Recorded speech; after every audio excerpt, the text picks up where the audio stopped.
Everybody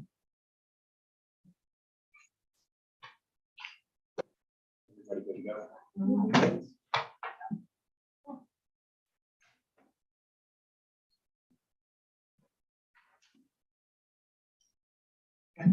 Good. We're live.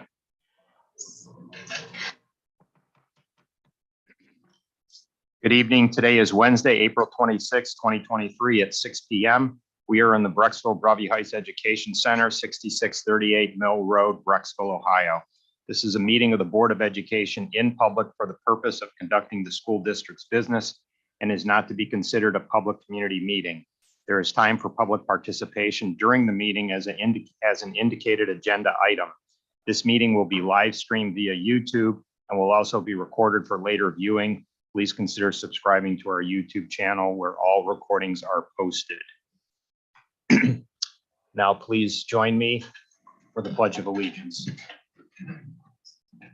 I pledge allegiance to the flag of the United States of America and to the republic for which it stands, one nation, under God, indivisible, with liberty and justice for all. Item 1C, roll call.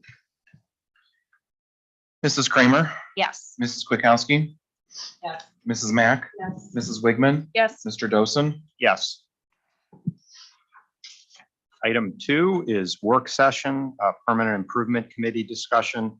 So as a reminder, we had transitioned most of our committees into a format where we are tethering them onto our board meetings. I think it was last month we did policy, and this month we're doing permanent improvement. So Ellen and I are part of the committee. So as a reminder to the rest of the board, we are the only ones who can actively participate, and the rest of the board is in observation mode. All right, with that, Okay. I'll turn it over to Craig and Joelle to walk us through PI. Great. Oh, geez, what is this doing? Dismiss. Okay, so we'll kind of walk through the presentation.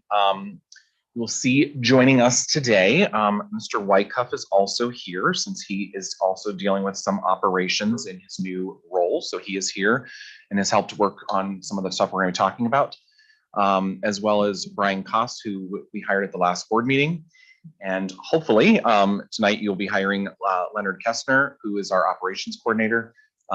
So he is helping us a lot with like the budgeting, the finances piece of this as well. So we've all had some conversations in kind of talking about this and also getting them up to speed, I guess, too, because they're both new to the district and kind of hitting the ground running. So kind of have a quick agenda or goals for today. So I think we're going to start with reviewing the November outcomes of where we were just a couple of months ago and update where we are in some of the progress. We ideally do, there was a board update about the high school slab on grade at the high school. So we're going to want to get some sort of decision on perhaps moving that up on the priority list as we kind of still investigate that. We have some new information that we want to share. We want to continue to monitor the current plan and our priorities, and then also do a quick update, the committee on the partitions and the walls at BBH Elementary School and those collaborative spaces in kindergarten and first grade. So those are kind of things we want to talk about over the next hour or so. So this is kind of where we left off. So we took off the access road, which if you recall was originally presented, and we took that off. So this has been just kind of where we ended that meeting. So these are the projects that it's more of just a reiteration. I kind of cleaned up this. The IFPS here is those interactive flat panel displays, which are going to be for the middle school and high school. But everything else basically remains the same. So this is kind of an update of where we are on each of these projects. The middle school auditorium is on budget currently, and the work is beginning at the end of May. So I've been doing a lot of regular meetings, and now we're going to be involving Mr. Koss as well in some of those as this project gets started. We have the seats ordered. We have almost all, I think all the vendors now. There's now a carpeting vendor. So all of that has been kind of put together with the carpeting budget that was originally going to be donated. That is going to, it's pushing some of their other items out of budget, but they were things that are more on the wish list, like some sound panels and maybe some audio upgrades. So they've taken those out of the project currently. And then if there's any money left over, then we'll add those kind of at the end. But they were kind of like wish list items. And so we'll kind of look at those after the main stuff is done, the painting, the carpeting. Apparently the biggest item that people really threw people for a loop is it's like $20,000 to do that carpet lighting. So that you have track lighting kind of like on the floors for safety when there's performances going on. And we didn't have those before, but they were like, there were certain light stations, I guess, so there was some light, but they want to do track lighting, which is more of the industry norm now. And they wanted that over some of those other wish list items. I think people thought it would be much cheaper, but when we got that quote, it was, the committee kind of made some changes working with Denise and Carrie on the PSO to make those kind of tweaks. So that is on target and on budget. And I'm sorry, so is that work, it says end of May, so do they need to wait till the school's vacated? So not completely. They're going to be able to do, they worked with Todd on, because they only use that space right now. I think it's after anything is done with performances or whatever that they have. And then the study hall is going to be moved out temporarily for the last just couple weeks of school. The target end date of this project will be before school opens. I think it's like August. I think it's actually August 18th. It should be done. So everything's been ordered and it should be ready to go. So is there one contractor doing all the work or is it multiple? No, there's multiple contractors that we have doing the work. Like Pinpoint is doing the painting project. Architectural Flooring, I believe, is doing the carpeting. Martin Public Seating is doing all of the seating stuff. And a large part of the donation piece of this is, what is it? Independence Excavating is donating a lot of their time to manage the project. So they have a specific project manager that we need to connect with Mr. Koss so that they can all work together, but he has it all like scheduled out like it's almost like our elementary school building project. So he's done a nice job with he's going to be scheduling all of the contractors and stuff like that to make sure that we're staying on schedule. So that's their a large part of their contribution. So we're going to talk a little bit about the high school shingled roof. And I guess I will let Mr. Koss talk about this. He's not aware. So when we first had this originally done, he's been looking at the roofing study that we had done with Taylor Consulting. He's meeting with Taylor next week. But he's also been looking at some other roofing contractors. And this project was originally $2 million to do that large section of the high school shingled roof. And I will let him speak a little bit more about it. Okay, so the shingle roof, I don't know where the 2 million, I gotta talk to Taylor about that. Can you, sorry, yeah, make sure the green button's on. Okay, so the $2 million was a budget number from Taylor. I don't know where it came from. I had a roofing company come out, gave us a rough estimate on that, and it was significantly lower than the $2 million. We did some moisture tests on it, and the west side has some moisture in it. Obviously, that'll add to the cost, but the other side seemed to be dry. So hopefully we'll lower that $2 million significantly, if not by half to 3/4. So if we can get it down to $500,000, that would be awesome. We can reallocate those funds. So, but we'd like to get moving on that, work with Taylor. My meeting with them will be discussing scope to actually scope that project out. Make sure we have the ice guard and all the right processes into place so we can save some money, get a new roof out of it. What's the timing on that project, do you think? We'll have to bid it out due to the cost. So We were originally this was going to be something we were going to do next summer, but we do have a little bit of moisture on, like you said, on the west side. So, and because if we can get it at a lower price, hopefully to bid it out still, we might move that project timeline up to as soon as possible. we're a little behind the 8 ball on getting contractors lined up for summer for a job like that.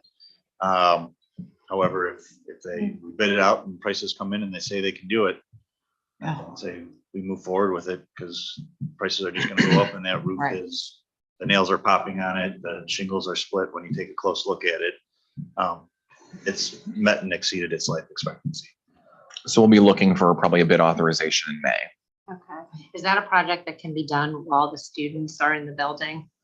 No. Okay. I'd be pretty noisy for students to be in the 3rd story classrooms. So I would advise not to do it when students are in there.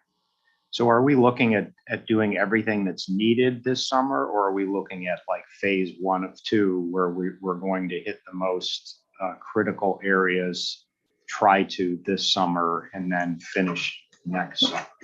For the shingled roof, it's all or nothing. I wouldn't do one side and then the other side. If you got a contractor up there mobilizing, they'll get it done a lot quicker, having everything on there. There's a lot of shingles to pull off, a lot of dumpsters that are being pulled in, pulled out.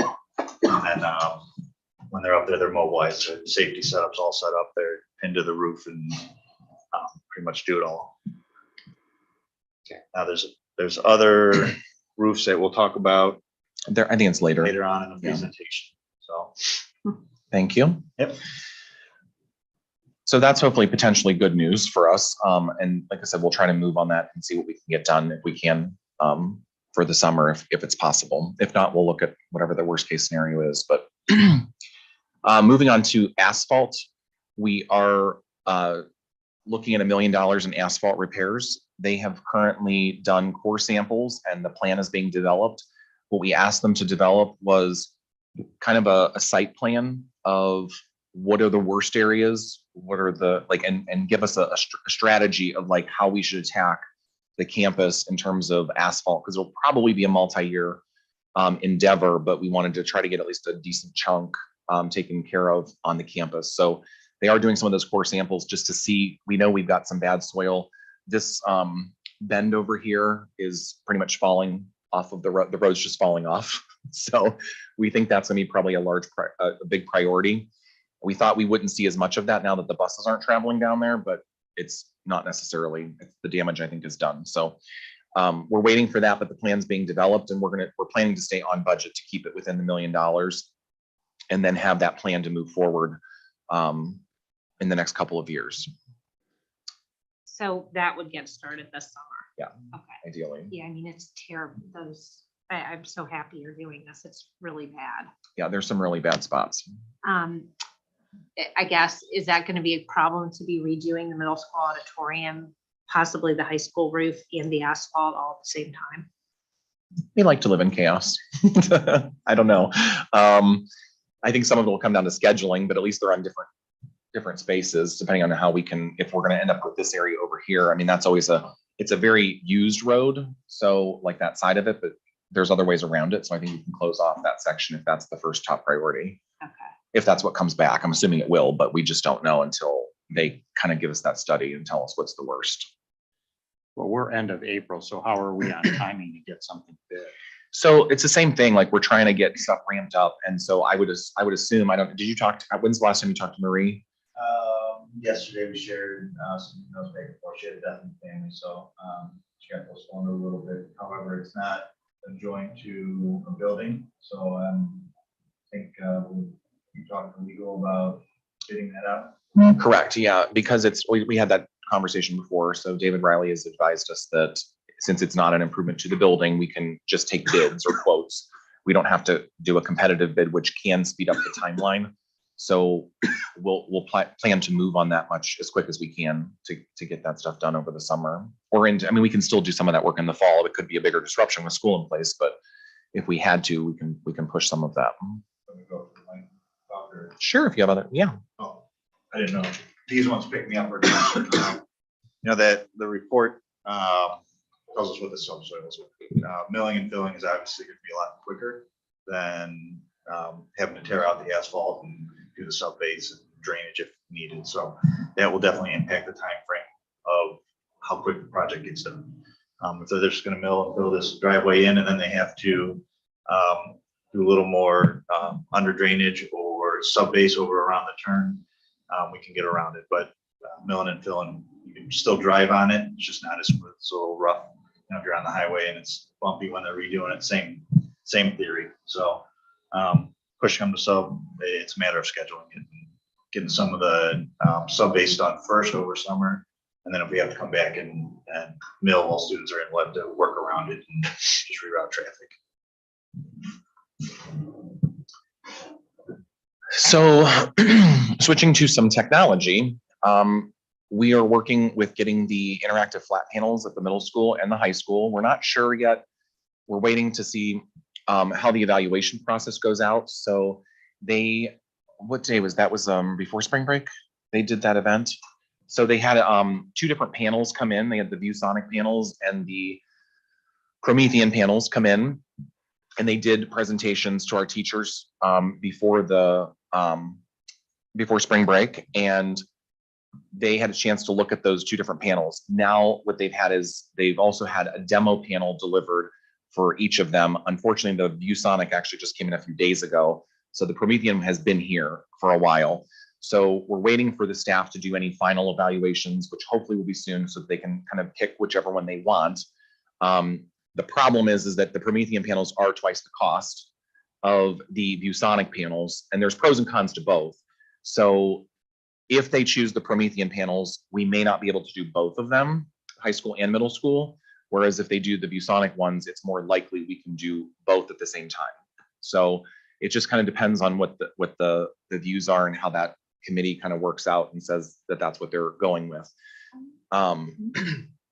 Those are different panels from the elementary school. I mean, a lot of these panels are very functional and they do the same things, but they are different. But we want to keep at least the middle school and high school ones the same brand on this campus.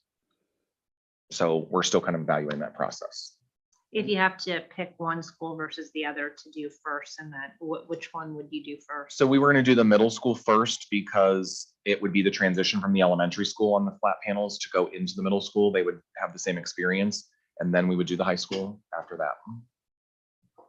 When they're doing the evaluation, are they able to factor cost into their analysis? I think that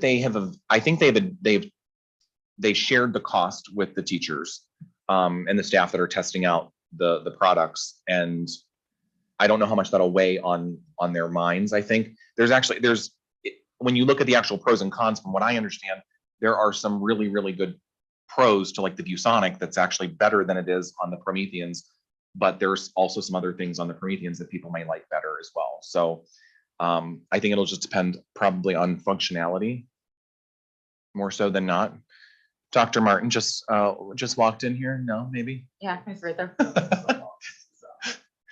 Do you have any Promethean or panel conversation you'd like to add to our wonderful PI meeting of the teachers? Because you're down there. Have they done any? They've done some testing down there. So yeah, I got 2 panels at TLC coming down. You know, they're really interested in both. Some features on the Promethean board are better, some are better. But ViewSonic just got in Yeah. a couple days ago. Do you know when we may have a recommendation? How much time will they need on the ViewSonic? We did Tomorrow? No, just kidding. they need more time to play around the ViewSonic. Okay. So in like a week or two? And they really want the pros and cons, and that their teachers are actually cost conscientious. They want to know the cost, and it plays into their decision. Oh, good. So any information you give us, I don't know if Bob asked that along. On, What costs and then I think pros and cons. are they like I think they're working on a sheet of doing pros and cons. I think the cost, the ViewSonics are almost half price compared. Attracted to the teachers. I've heard that on several occasions. Anytime I've been in there, any kind of workshops, they're thinking that. Okay. So 2 weeks, you think 2 weeks is good? Deadline, you give me a deadline. All right. 2 weeks. Thank you. Well, why is one so much more expensive than the other? Well, that I don't know. I do. Do you? I use it. I have the Promethean. We have she has the ViewSonic. ViewSonic. Yeah, What's so much better? well, ViewSonic will bulk price. I mean, I'm sure Promethean does too, but they're just much better at their pricing structure. Yeah. Oh, but I mean, you would assume if you're paying a lot, twice as much for a product, that works much better. It's pretty amazing, the Oh. Promethean, but I don't have the ViewSonic, Oh, but yeah. we got a bulk buy. And I think we got it during COVID, Mm. where it was actually like a really good deal to get them. But now it must have, we're Jumped up. back. Yeah, but it's really, it goes nicely. And I don't know, does ViewSonic go nicely with Google? Mhm. Yeah, so I don't know. I only Yeah. know what I know. So we'll see how the evaluation goes. We're still on budget and on schedule to do some teacher replacement of their laptops. Again, this is going to be refreshing and getting them to basically mobile devices and not having desktops, which is what we have at the elementary school. And then we're still kind of considering, this is where we were with the high school flooring that we were talking about. And this will kind of tie in a little bit later to the conversation about the slab on grade for the high school. So we're kind of reevaluating that for this reason. While this is aesthetic, some of it's kind of would be included in that conversation. And if we had to look at something different, then we would probably look at pushing this down the priority if we had to, just because the slab on grade may need to be just moved up quicker. So we'll get there in a little bit. And then the PA replacements, this was technically supposed to get done this year, and unfortunately it did not. So we are in the process of getting that restarted. It's still on budget. So Mr. Koss is going to be working on getting that scheduled soon to get that project started for the middle school and high school. The high school, the components are just so old on the systems that we have that this upgrade will be very well received at those buildings for the PA purposes. So where are we at on funding for all of this? I know we talked about if we're moving the high school roofing up to this year, then that's money that has to be accounted for, although it sounds like it could be a lot less than 2 million, which is good, but. Correct. So that's what we will eventually finalize all of this once we kind of have some of the follow-up from all of these different projects as they come in. Some of the stuff has been, I don't want to say it's been like deferred. There's money available in the accounts. And then again, we also have the money that's left over from the building project that we had factored in from the last conversation we had. So we want to make sure that that building project is closed out, and that we also have the conversation about those walls at the elementary school, because that would come out of the building fund first, and then we would then look what's left. So it looks like we can still keep working on this priority list in this fashion, and we can still do that on budget and within the means that we have within the PI fund and the building fund. So we also have the funds from the sale of Chippewa. So, and that's another reason why there's an influx of that cash. So there's an extra $1 million in the PI fund that's helping to fund some of these projects. And then we have to obviously see what happens with Highland, even though that property has technically been sold. That's $1.1 million, but then that depends on, again, the conversation with Hilton, because if that building would go, then most of that's gonna pay to abate and remove that building if that's the decision. But there would be some extra funds that are there. So we kind of look at these as some of the additional items, and we'll start having these conversations now with the high school slab on grade. These would be like our next set of target projects would be the high school plastic water line replacement and the middle school window replacement. And then on the right side, we have what we would call our deferred. And we kind of sat as a team the other day and kind of put these then in the priority of how we would move them off the deferred list into like what the next set of projects will be as we kind of start to move this forward. So I again will turn this over to Mr. Koss or Mr. Wyckoff. They've been also on the same calls with TDA, and I forget where that other guy's from. What is his name? Isaac, yeah.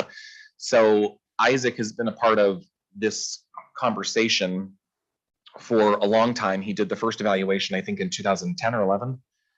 So to kind of refresh everybody, at least from my understanding, this was new to me, this discussion when I first got here, is that part of the subfloor is falling in the high school. And so there's different ways to solve this problem. And it kind of originally got pushed to the back burner, and we're seeing some additional movement.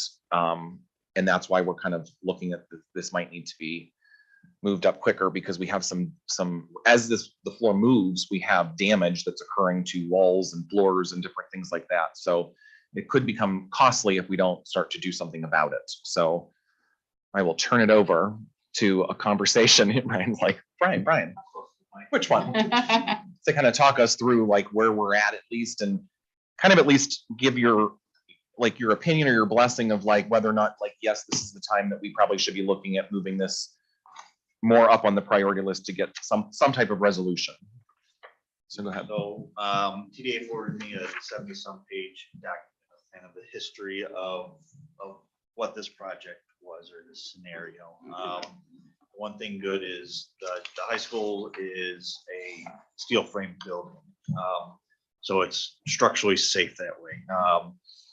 The floor slab, and we changed it to slab on grade instead of just floor, because we have flooring, carpet replacements and stuff like that. Figured get all our terms right with slab on grade. So the structure itself is fine. The slab on grade is the submaterial is sinking down on it and the slab is falling with it. From the past reports, there's not a big cavern underneath it. It's the slab on grade is sitting on the sub base. If anything, there's a 1/2 inch void in some areas or whatnot. So there's different ways to address it, which is helical piers every 5 to 6 feet throughout that whole area, and then new slab on top of that. That's very costly and very disruptive. The second option is either putting grout down there or mud jacking or the new foam that you see people using on their sidewalks to lift the existing and re-support that. You can definitely tell when you're walking through that area that the floor is dipped in areas. Some of the door frames are falling with the floor. Others are staying up and you have an inch and a half, 2 inch gap underneath that you can pretty much slide a piece of paper to the next classroom over. So it's definitely an issue that should be addressed sooner than later. But it is a very large portion of that whole west side of the classrooms. So that's a little bit about the slab on grade. Maybe explain the difference of like what the two different options are of what that first option will achieve. They'll both achieve a finished floor elevation of what it should be at. The first one, you're pretty much going down to bedrock or a stable subgrade and putting a new slab on, taking out the old slab and putting a new slab on piers. So it's sitting there hovering over any failed subbase. The other one is you're filling the void and lifting it up.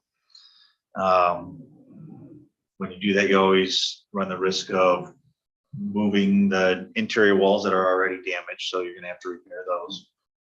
The flooring, if you're replacing the whole slab, you're doing all new flooring. If you're jacking up the floor with mud jack or foam, you're doing the same thing. So it's not just a single, let's do a single classroom and raise it up. We want to really talk about the other areas, and then you have the walls, the carpet. If there's any underground plumbing, that will need to be addressed. So there's doorways; those will get realigned. You know, the building's essentially moved 2 inches, or the floor has moved 2 inches. So now we're going to put it back in place, and that has repercussions of everything going back into place. So I recall from before, the mud jacking was, from my recollection, a significantly less expensive option, but may not necessarily be a guarantee that it may not settle back down. Yeah. So, have you had any experience with these two? I mean, the first method is just like, you're tearing the floor out, you're putting piers in it, you're rebuilding whole slabs. So like that probably comes with a guarantee or some type of warranty, because I'm sure that would be incredibly expensive to do that.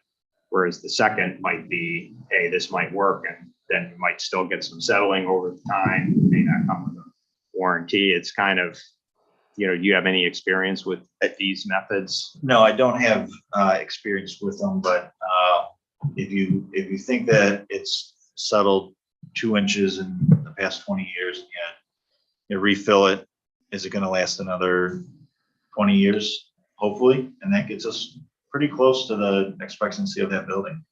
That's almost a 30-year-old building. I know everyone calls it the new high school, but it's getting up there in age.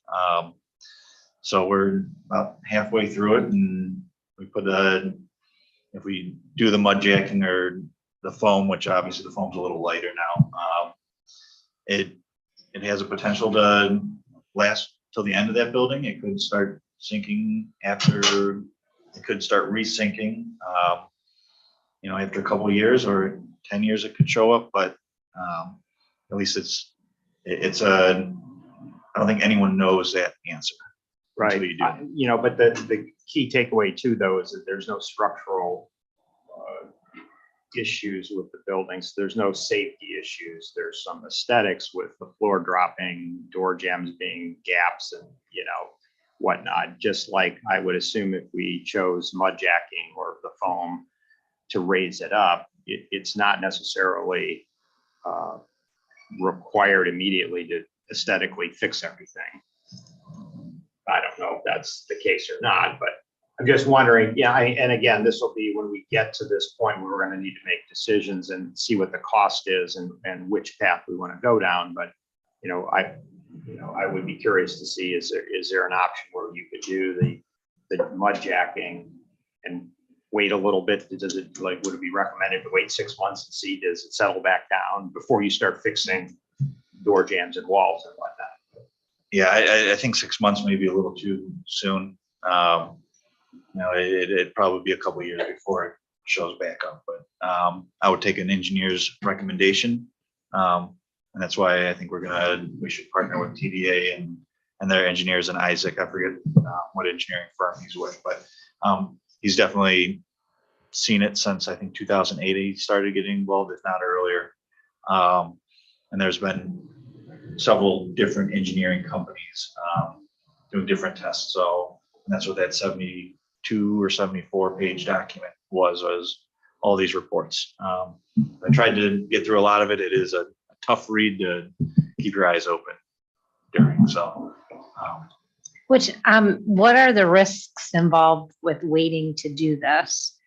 And do you have any, I realize you haven't bid it, but any sort of idea of the range of what this would cost? And is this work that can be done while kids are in school? absolutely not with kids in Okay. school. Both ways. Doing the helical piers, definitely not. That probably wouldn't even be able to get done over summer. Okay. Oh, why not?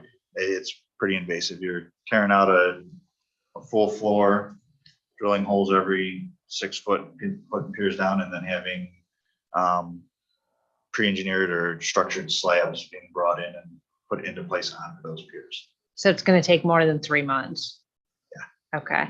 If it was maybe a basement of a house, that wouldn't be bad, but we're talking the whole west side of the building. Okay. 26,000 square feet. Could the mud jacking be done over a summer?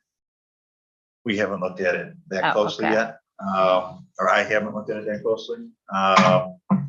The furthest I got with it was talking about ground penetrating radar. So we can essentially see what's under the slab without doing any destructive testing. And the risk involved with waiting to do this, with putting it off? After reading that report today, knowing that the slab's sitting on the subgrade, it's not as risky, but it is still, the floor is sinking. If it was in your basement and your basement sank 2 inches and was caving in on the middle, would you wait on it? So water may start coming in. Water has not came in yet. Okay, but I would assume that's something that may be happening if we wait. No, because the way the building's set up is you have your roof system that goes into gutters and then gets taken away from the foundation. The only way would be if an underground spring or something, I think, would decide to come up and then come up through the cracks. I don't think water is really the issue. I think it's the unlevelness of the floor. Okay, When you walk through the classrooms, you definitely notice. okay. And, More to come. all right. And so any idea of what the cost of fixing this would be? No. I don't know. The numbers that were in the report were from 2020, and the prices definitely have escalated from there. So we'd have to reevaluate the price. And the first thing is figure out what the scope of the project would be, which direction we want to go, and then do some further investigating. Whereas that's where the ground penetrating radar comes into play. If you're talking about mud jacking, you'll be able to figure out a volume of how much foam you need to put in, and then you bid it out per that volume. Okay. it's a big one. I recently got that report today, so a lot of new information that I also need to digest Okay, before I give a recommendation. yeah, that makes sense. You want to move on to the high school plastic water Yeah. line replacement? Yes. So this is new to me as well. And they're all piggybacking on each other. So if we raise that slab up and adjust the walls, what is that now going to affect the piping in the building? And if there's underground, mainly it's sanitary underground drainage, it's slabs also going to affect it. So the water lines piggyback on that along with the new flooring. So if you don't want to put new carpet on a floor that you're going to jack up with the foam. So you want to do it in the correct process. And make sure you aren't potentially ruining something you just installed for a lot of money. I don't know the extent of the water piping, whether every single big piece of pipe needs to be replaced, or if there's certain areas that need it. That's where I'll have to dig into the blueprints and get some takeoffs and size wise of that. Whether PEX is a replacement or the big lines with copper, and once you get to a certain size, go to the PEX piping. So Yeah, and we had, so the original budget number for this was like $1.2 million, but that was kind of assuming everything would get replaced with copper. And so Josh was starting to look into this, but now with him leaving, that's kind of what, Brian will start looking into, is really what makes the most sense, financially as well as for the longevity. And so we'll be looking at copper as well as PEX, or a combination of those, versus just actual PVC, which is what seems to keep breaking, which then leads to these floods that we're having occasionally at the high school. So it's all kind of tied together, but it's something he's going to start looking into as well, so that we can, understand and process what makes the most sense to move forward. Okay. all right, middle school window replacement. Those are old windows. They're starting to rot out. And then we just need to start replacing them. Some don't open, some the wood on the inside of the trim is just rotting away. It's wood and wood rot. So we'll have to go around. It looked like some during my initial walkthrough, some were already replaced. I need to figure out where the worst case is. It looked like the side along Mill Road, where the first and second floor are over there. Those are pretty bad shape, but I haven't gone into every single classroom and poked the frames with a pencil. But some of them are pretty bad. And what would be the cost involved with that and the timing? We'd have to get a scope with them. Okay. We originally planned it could be as 350,000. What we've been doing in some of these cases at the middle school is, as a window fails, we're just replacing it, Okay. to kind of, triage the situation if we have a major issue. But we might be able to break this into sections and do smaller pieces or whatever, so we can maybe get some economies of scale by buying more than one at a time. But the original amount was about $350,000. That's what Chris's budget estimate was about a year or two ago. Okay. Yeah, this one, you have a little more leeway with how you plan to do it. Clear a window, so whether you do a whole side, a certain classroom, you can divide it and copy. You don't have to do all or nothing. Well, I think that's how we've been managing it, is, as they fail significantly, then it gets replaced, versus just doing them all. Same thing with the roofing issues, right? We've been patching them as needed, right? To kind of keep them going until you can do a full replace. Yeah. Same thing with the water lines, some of those that were breaking, that we replace when it breaks. And then we were looking at, can you target some of the water lines that, if it broke, it would cause the most damage? So address those versus ones that are in areas where if it broke, they wouldn't be as significant. It's a triage situation too on some of that. So some of this, as you're going through and looking, obviously we can't just start replacing everything, all at once. So, we have to nurse some of this stuff along. I've already gave him that speech. Oh, well, I guess Don't we end up spending more money if we do it on a triage Piecemeal type it. basis instead I of mean- just doing the project all, Sometimes that's true. I mean, we're at a unique opportunity, I think, though, because you see, we have a lot of stuff that's out there, and we're going to kind of just keep triaging this as much as we can to get through them. Because if we can do them in a project, it's going to be cheaper in most cases. Yeah. But to Mark's point, is that sometimes we just have to triage them, and that's fine. So that's kind of like what we're saying. Like these ones here are kind of like these 3 items that we're really watching. And then we've still got our deferred list, but like, I mean, think about a couple of years ago, this list was, tremendously larger, and we had some really bigger ticket items that we've been able to kind of get through with some of the ESSER dollars and the stuff that we've spent. So, and then just the different use of the way we're using the PI money. So we're making a lot of progress. So we're going to just keep kind of trudging through and doing as many projects as we can as within the budget that we have, and whether it's PI or the building fund is kind of the plan. And I'm just going to remind the rest of the board. I mean, we do have some other money in the PI fund that we have that property on Mill Road that's just been sitting there that could be used to do some of this. And we wouldn't have to piecemeal it like this and just approach it in a triage fashion. So just reminding people that we have that option. Well, yeah, and that's a limited value on that property, and it doesn't move the needle much on the amount of money that it would take to do everything on our list. But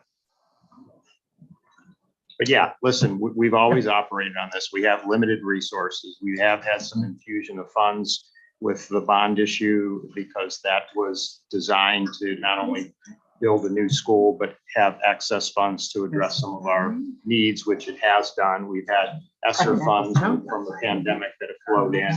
We have some additional funds now from the sale of our properties. Some additional funds might be coming, have come maybe from Valor Acres. And so, as it comes, we try to stretch it as far as we can. But I mean, we've had roofing reports that had many, many millions of dollars saying you need to spend. Right. So some of this you have to take with a grain of salt. Yes, if you want to, we have those assessments that get done on the facilities, and they're saying you need to spend $30 million, because they're looking at every light switch that isn't working quite right and saying you got to replace it. And some of that's just not practical. Right. Although there's a difference between spending $30 million and then triaging when there's an emergency and only dealing with emergencies. So anyway, but we can move on. So again, we'll just leave and we'll kind of keep track of these, but the deferred items again in priority.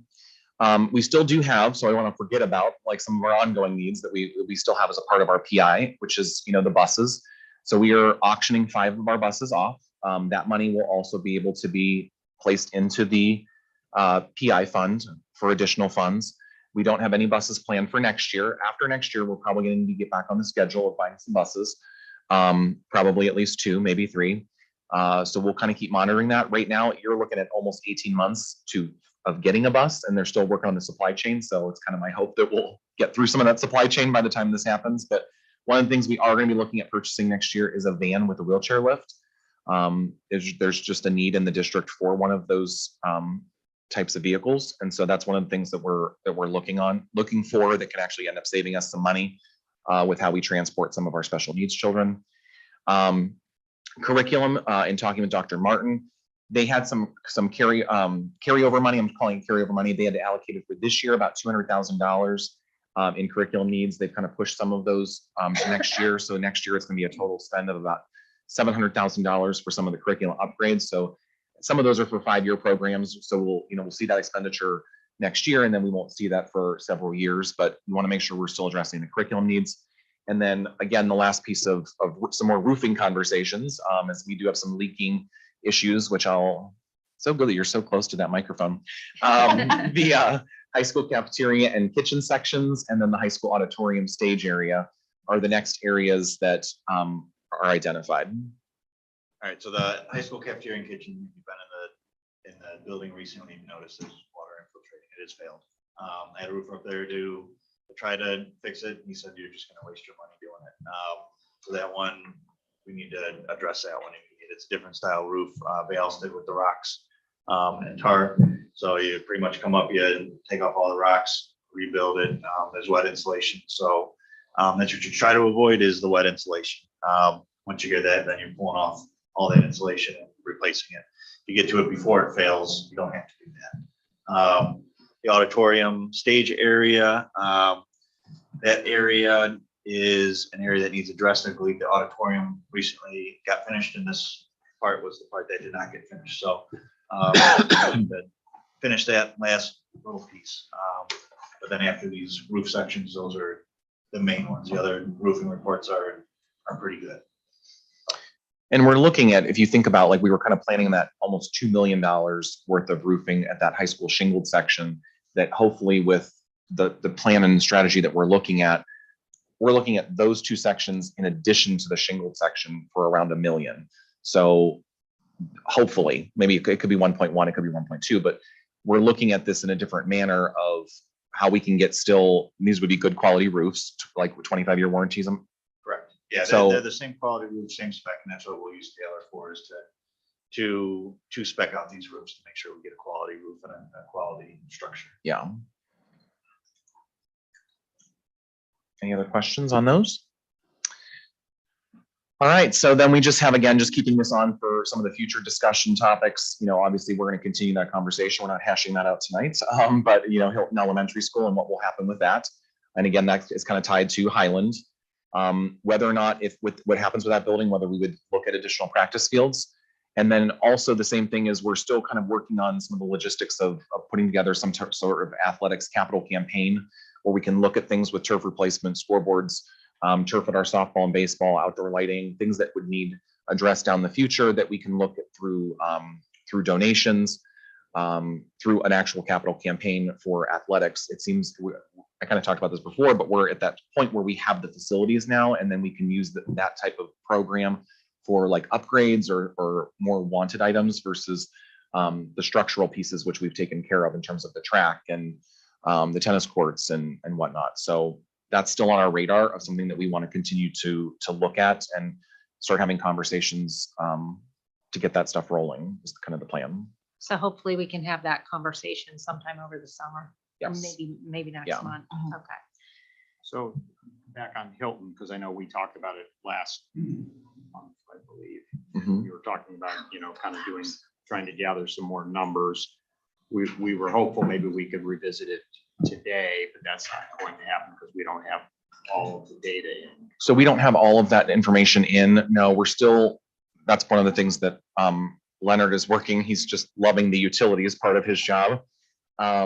With the way that this campus has been sort of partitioned, we're just having a harder time getting some of the utility numbers all together in terms of what our utility costs are, because of how everything's tied together. Like there's one electrical meter, for instance, for this campus, so it makes it difficult to kind of determine those things. So we're trying to get a good base number for those items, and then still looking into what we would look at if there would be any type of purpose. So, you know, for the building and what the cost would be to keep it, whether it's a renovation or whatever. So we're still kind of digging through some of that stuff.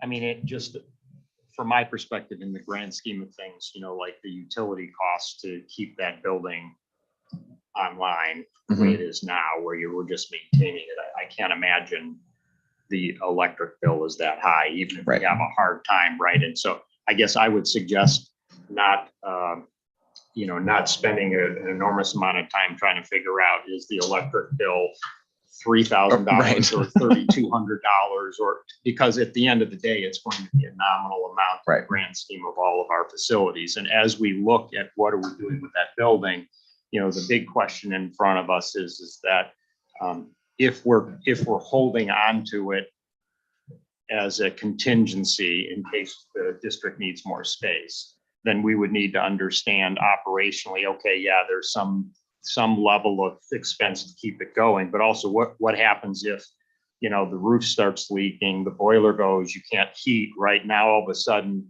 the commitment, the financial commitment could be higher. So let's say, and when we have this discussion, we say, okay, we can hold off until let's just say September.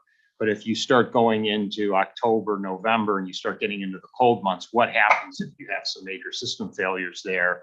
then we could be looking at hundreds of thousands of dollars to keep the Mhm. building online as a contingency. And I guess that's the kind of level of information the board is going to need to know that says, how much runway do we have safely? Say, okay, yeah, we'll pay utilities, insurance, okay, it's not going to be too much to keep that building, but we're also, On it's the also a ticking bomb and that something big could go and then we'd have to decide, now what do we want to do? Do we want to start putting money in? And then the other piece of it that you alluded to, which is, okay, if we were keeping it online for a contingency, what is that contingency? Is it, because we want to repurpose it for additional classrooms? And if so, how much? Does that mean we're taking part of the building down, renovating the other part, keeping it off? Like some of those, we need ideas because, the sense is it would be millions of dollars to renovate that building back into some usable piece, in which case that's all information the board needs to know to make an informed decision. Yep. So. Sure. Timing wise, when do you think you'll have all that information? I think we can have that information for May if we want to have that conversation. I mean, obviously, May is a busy month for us, but yeah, I mean, like we can have that conversation if the board wants to have the full conversation in May. We can also do it in June, whatever your preference is. Okay. I mean, I think it's okay. I mean- If you have that much to do in May, then we can wait until. Yeah, I would think maybe June, given our superintendent search Right. and everything. Yeah. and School year and everything. And that's else. plenty of time. Okay. Have you been to Hilton yet? Yeah. Okay. We'll have more conversations about that. And then the last piece of this, we'll kind of do a quick update. And apparently this number may not be correct anymore, as we may have a misunderstanding right before the meeting. Not internally, I guess, more externally. So we talked about the collaborative spaces at the kindergarten and first grade level. So what we found is that the most cost effective and maybe the best option is to look at using a storefront, meaning that it's more of like a glass type of structure with some large open doors. And I guess, correct me if I'm wrong. So what is the cost we would be saying possibly on the high end? High end. So not 160, more like 100,000 for both. Like, so 50,000 for kindergarten, 50,000 for first.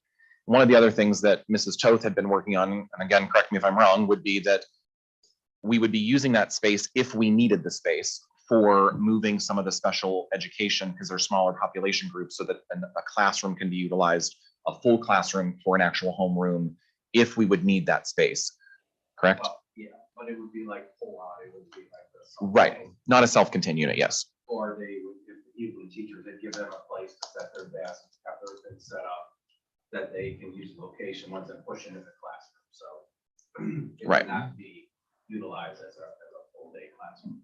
And in years that we wouldn't need the space necessarily, it could still be used as like a collaborative space and whatnot. So we're looking at $100,000 for both of those. Again, 50,000 for each kindergarten and then 50,000 for first grade.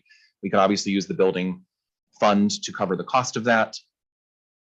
And I guess discussion, and if that is something that we would want to move forward with, we would want to get stuff started. I don't know what the timeline is yet. We've been still working with TDA to get some of those final timelines. So the lady that I called, she's gonna come out next week to look at, and kind of put together a draft to see what we can do. Okay. It's a better idea. But these kind of come in almost like prefabbed. So it's not a ton of, like, you're not doing structural steel and things like that to create these spaces. What do the kindergarten and first grade teachers think about it? Well, again, they wouldn't be utilized for classroom spaces. They would be more utilized, like if we have 4 special ed teachers that push in the classroom, they would set their desk in there, have an area for them to work. Right. And then when they're actually in the classrooms, they work more in classrooms and then just go back to that area during their time. So it would be used minimal as far as the classrooms. So is this to take care of providing an additional classroom? Well, It just moves it. Yeah, we're gonna move those teachers. We have teachers right now in classrooms because we have, you have your reading specialist, you have your special ed teachers that push into the classroom, and that they needed a place to go. So we had multiple teachers in a classroom. What we would do is pull them out of the classroom. Then, make that back to a classroom and then move those people into one of these collaborative. It's shifting to create another full, like a full class, like a homeroom type of situation, if you needed. the We space. walked the building the other day, Brian, myself, and Brian, and to determine, because, you know, one of the concerns that we certainly heard from the parents, if we need to have this extra first grade classroom, it shouldn't be in the second grade wing. It needs to be closer to the first grade. So we went and we walked the building to determine which rooms are going to house which grades, to try to keep that extra classroom as close to their peers as possible. And so when Brian is talking about moving some teachers, we have some of those rooms right now. They're regular sized classrooms that 3 or 4 special education teachers are using, and they pull kids into those rooms. So Okay. instead, you would take that room, make that the classroom, which is closest to the grade level of the kids who need the extra classroom. And those special needs teachers that are working with small groups and pullouts would go into that newly created collaborative space to do that work. So there is another full classroom for the kids in close proximity to their peers. Okay, that makes sense. So just so I understand too, because I thought it was kindergarten and first grade pods had a collaborative space with 3 walls. And like what we did with kindergarten, when we needed an extra classroom, we moved the kindergarten classroom into that. We kind of put up a makeshift barrier. And we originally talked about, since 3 walls are already in place, what would it cost to put kind of a collapsible wall that you could say, hey, on a short notice basis, you could spin up another classroom that has a wall with a door and security that addresses concerns. And that's where I thought that's where we left that conversation. So we're saying now what we're talking about doing is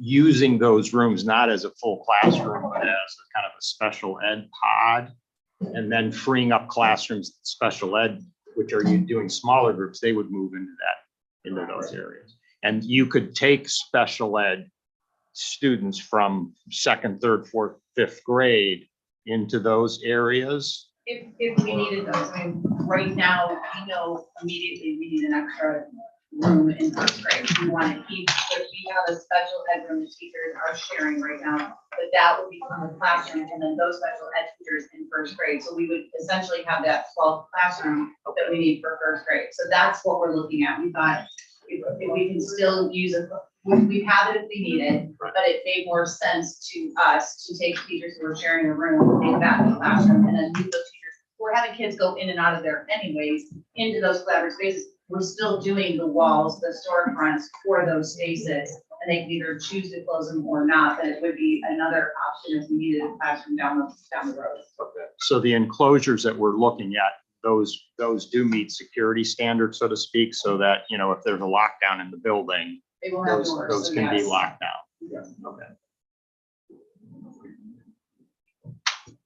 Is that something we should, I mean, move forward with? you know, with a broader board, that's what we talked about. Right. Moving forward, it seemed like good, and it Okay. sounds like it's even more economical than we thought. If it's a 50,000 a piece, then those become very flexible spaces, because they can be leveraged for collaboration like we originally had planned, but they could also be used to spin up enclosed secure classrooms if we need to. Yeah. Is that? So we'll kind of finish the quoting process, get a timeline and stuff like that, and we can report back in May. Okay, thanks. And that's all we have for today, and we're right on time at 6:59. For some of there's a couple chairs up here in the front. We can take a, For some of the people standing up, there's some chairs up here. there are some open seats. Yeah. Yeah, they're kind of. There's more.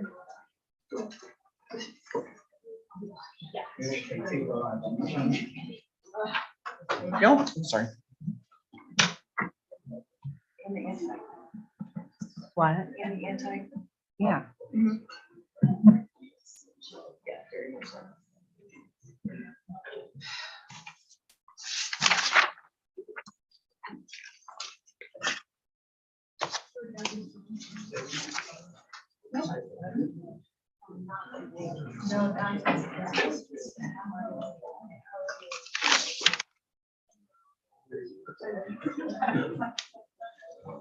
I think.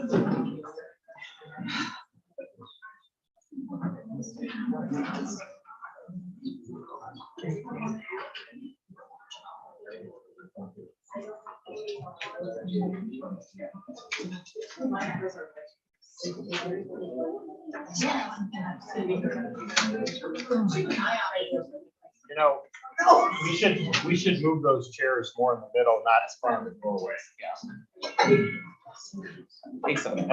And we also can't put too many chairs in here because I don't know if anybody's from the fire department. Say the fire marshal. There is a maximum capacity if I throw the chairs. What's that number? 50? Yeah, okay. Do we want to slide our desks? Oh, yeah, good idea. Yeah. And we can add some chairs up We'll slide our tables back. We could. Come on, does everybody push forward one? Oh, that one. Good job. Wow, everybody moved together. Good That's idea, great. You know, if you can't have a little levity, yeah. This will put a whole new one.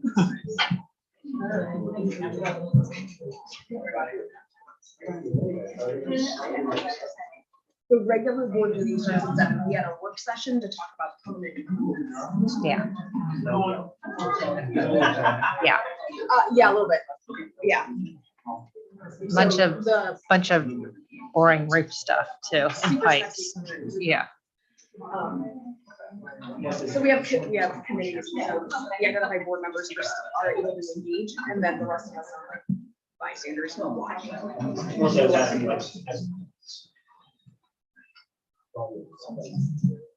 Yes, they are. For sure. Yeah, yep, they're up there. There's another chair up here center. and one over there. Right here. People who are standing on set. Category, got it. We should start having little prizes. for us. Mug.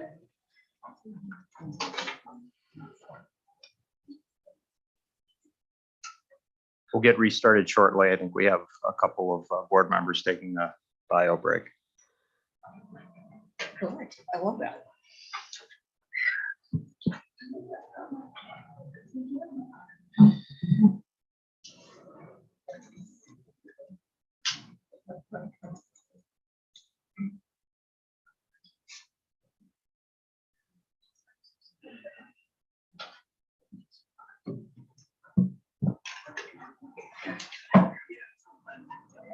I get her, but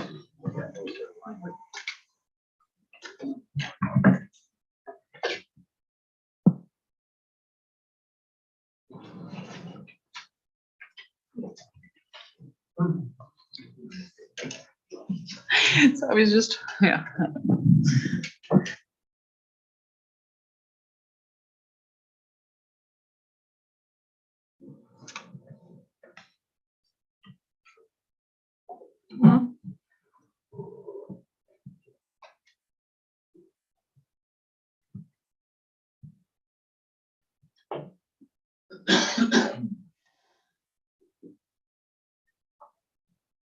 Jim, are you surprised so many people have shown up for the CVCC update? Yeah. Shocking. Oh, I think it is.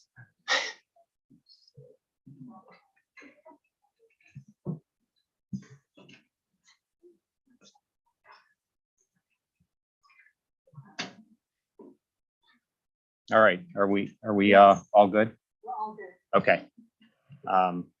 We good? All right, we're moving on to our agenda. We just finished our work session where we discussed permanent improvement.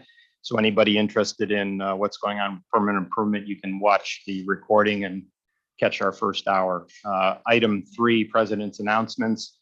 I don't have much, just that want to express the board's appreciation for all those in the community who have helped plug in for our superintendent search, those who attended the focus groups, those who filled out the surveys, those who eventually might make themselves available for the stakeholder portion of the interview down the road. Things are progressing very well. Finding Leaders, who is the consulting company we're using to help with the search, has received many positive feedback a lot of positive feedback and interest in the position. So thank you all for your participation and continued involvement. And hopefully the process continues to go well. And by the end of May, we will have identified our new superintendent. Okay, item 4, board appointed reports. Cuyahoga Valley Career Center report. I think that's why the room is full. We want to hear from Mr. Gilbride.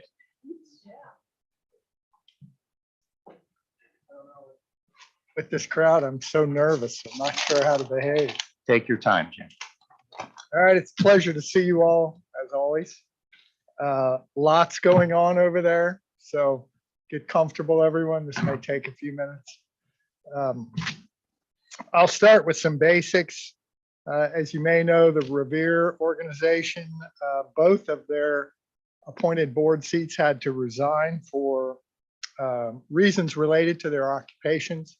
So we have 2 new members, Jennifer Burke and Michael Want. So just FYI there. We went through our 5-year academic plan. The high school will be looking at future programs in environmental and natural resource management and veterinary science. As you may be aware, new programming, something has to come out due to space and budget constraints, but those will be the new programs that we'll be looking at to add into the offerings. From an adult ed perspective, lots of interesting things going on. The Tower Tech program that I mentioned to you last time I was here is starting up in August. The fiber optic technician program, again, that we spoke of last time, will be starting in July. We're currently in conversations with AT&T on a above and below ground training program called utility installation. It's a state-supported item, and CVCC hosted the first meeting and is hoping to be the first location for training in the state of Ohio. So those would be nice additions that we're looking to add in there. In the governor's latest budget proposal, there was $300 million set aside for career center development. $200 million of it was allocated for new building construction. We have been evaluating the idea of adding 2 new labs to the facility, in addition to updating the electrical trade lab. So tomorrow night, we'll be voting on a resolution to go ahead and request funding. Total estimate currently is about $8 million to do all of the work. We'd be requesting just under 7 from the state, from the governor's budget to cover that. So that would expand our abilities to increase adult eds and also separate some of the current high school programs that are being run over. Our signing day will be Monday, May the 8th, very similar to what athletes have done here at the high school. We'll conduct a signing day for kids that are going on to a career, an employment situation, or moving on to college. So that's always exciting. We have extended the contract of our superintendent, or at least we have offered him the contract. I don't know for sure that he signed it, but he would be locked up through 2029. Dave's done a terrific job, in my opinion, and I'm thrilled to see that he would be staying. From a financial perspective, we continue, several of you have worked with our treasurer, Mr. Burdine. He continues to do a terrific job. We're trending positive to forecast, which is not unusual with Rick. And we've received the award for excellence in financial reporting for 2022. That's everything. Questions, comments? I have a question. So Please. when you decide. Can you put your mic on, Kathleen? Thanks. Programming, when you decide what's coming out, how does that go? Do you know how that process goes? Do they survey the 8 districts and ask their opinion, or is it decided by attendance, for the seats? Well, I know that as we evaluate the programs that are currently being offered, we look at attendance from all of the districts and see which ones are underperforming. We also very closely monitor which kids come back and why they may not come back and what those issues might be. So programs that are not well received are the first ones that we would look at to remove. As far as new programming goes, my understanding is yes, that we do reach out to the communities and all of the schools in the districts for thought process and ideas, as well as other career centers that have similar programs that might be successful. Okay. Okay. Just a question, new funding to bring online new programs and build additional facilities, that's all great. I'm just wondering, is there any focus put on the operational impact of bringing on, let's say, like new labs? Because once you build it, then you have to maintain it. And so, is that factored into the decision-making process to make sure operationally you're not going to run out of money because you created all Absolutely. these new facilities? There would not be more programming being able to be offered at the high school level. There would be better space allocation. There would not be additional teachers added. It would just be better use of the space and also better available for adult education and the ability to offer some adult education during the day, which we currently can't do with the kids in the building. So absolutely, the only additional operating expenses would primarily be utility type stuff related to the building. And the Career Center is in very strong financial position. We have operated on a positive cash flow for the last several years. So I don't believe that would be an issue, but it's a good question. Good. Other questions or comments? No, I just love that we're doing the signing day up here. I think I don't forget with you. Yeah. But yeah, I mean, Mrs. Magyar started doing that and it's wonderful. Terrific. Yeah. Thank you all. Great. Thank you all for coming. Yeah, thank you. Yeah, thank you all. So those that are not interested in the rest of the agenda can leave now, or you can stay with us. All right, we're going to move on to item 6. Where are we? 5. Superintendent Committee Reports, Financial Liaison Audit Committee, Kathleen and I. Any update, Kathleen? No update. No update. Mr. Dozey. We passed the audit with flying colors. So Just last meeting. Permanent Improvement Committee, as I just mentioned, from 6 to 7 o'clock, we had our latest Permanent Improvement Committee meeting that was kind of tethered to the front end of this board meeting. So I'll defer to if anybody is interested in watching it. We literally just had these conversations. There is a PowerPoint presented, so we're talking about things like roofs and windows and various other permanent improvement issues. So Ellen, did you want to comment at all? Okay. All right. Board Policy Committee, Kathleen and Tish. We have a first read on over 20, I think, policies tonight. So we'll be voting on that.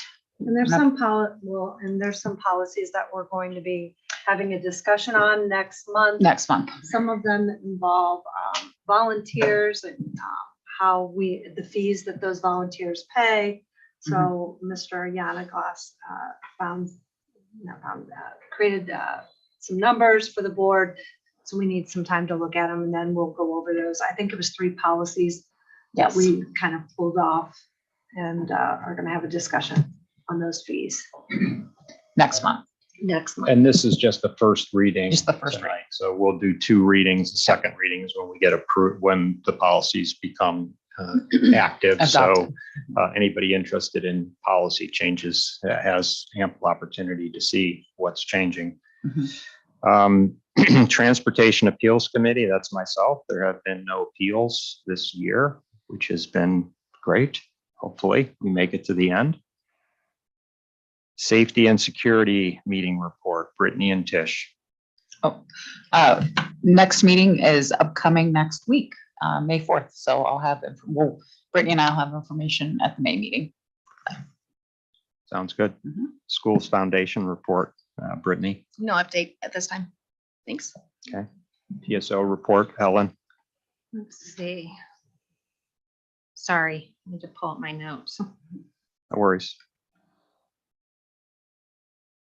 The next PSO council meeting is May 4th in this office. At that meeting, the PSO will be recognizing the 2022-2023 Friends of the PSO. Please join the PSO for refreshments and to honor the deserving friends. Also save the date for the 2023 Meet the Candidates Night at the middle school auditorium, which will be all rehabbed by then.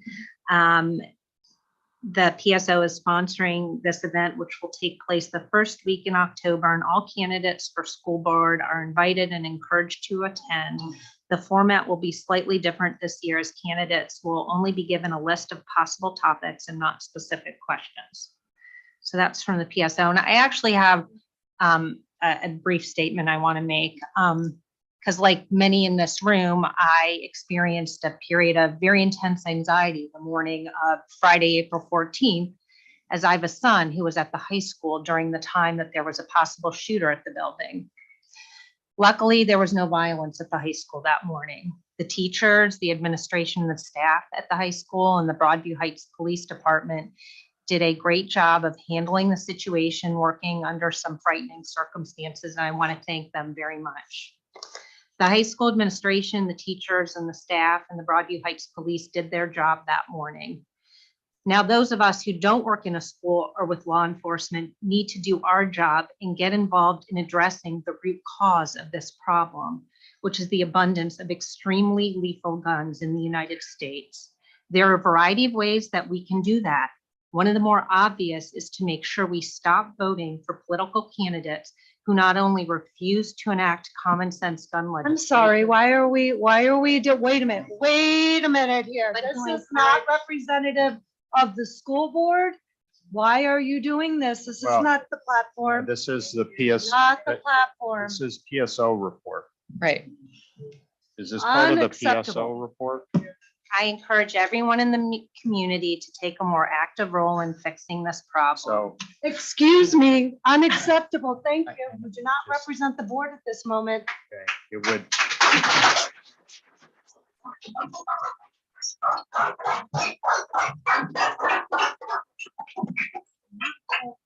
Okay, so going forward, let's try to stay on topic with the agenda. Item 6, superintendent's announcements. I'll turn it over to Joelle. I don't have many, just want to encourage all to attend our high school play that is starting Thursday evening and running Thursday, Friday, and Saturday.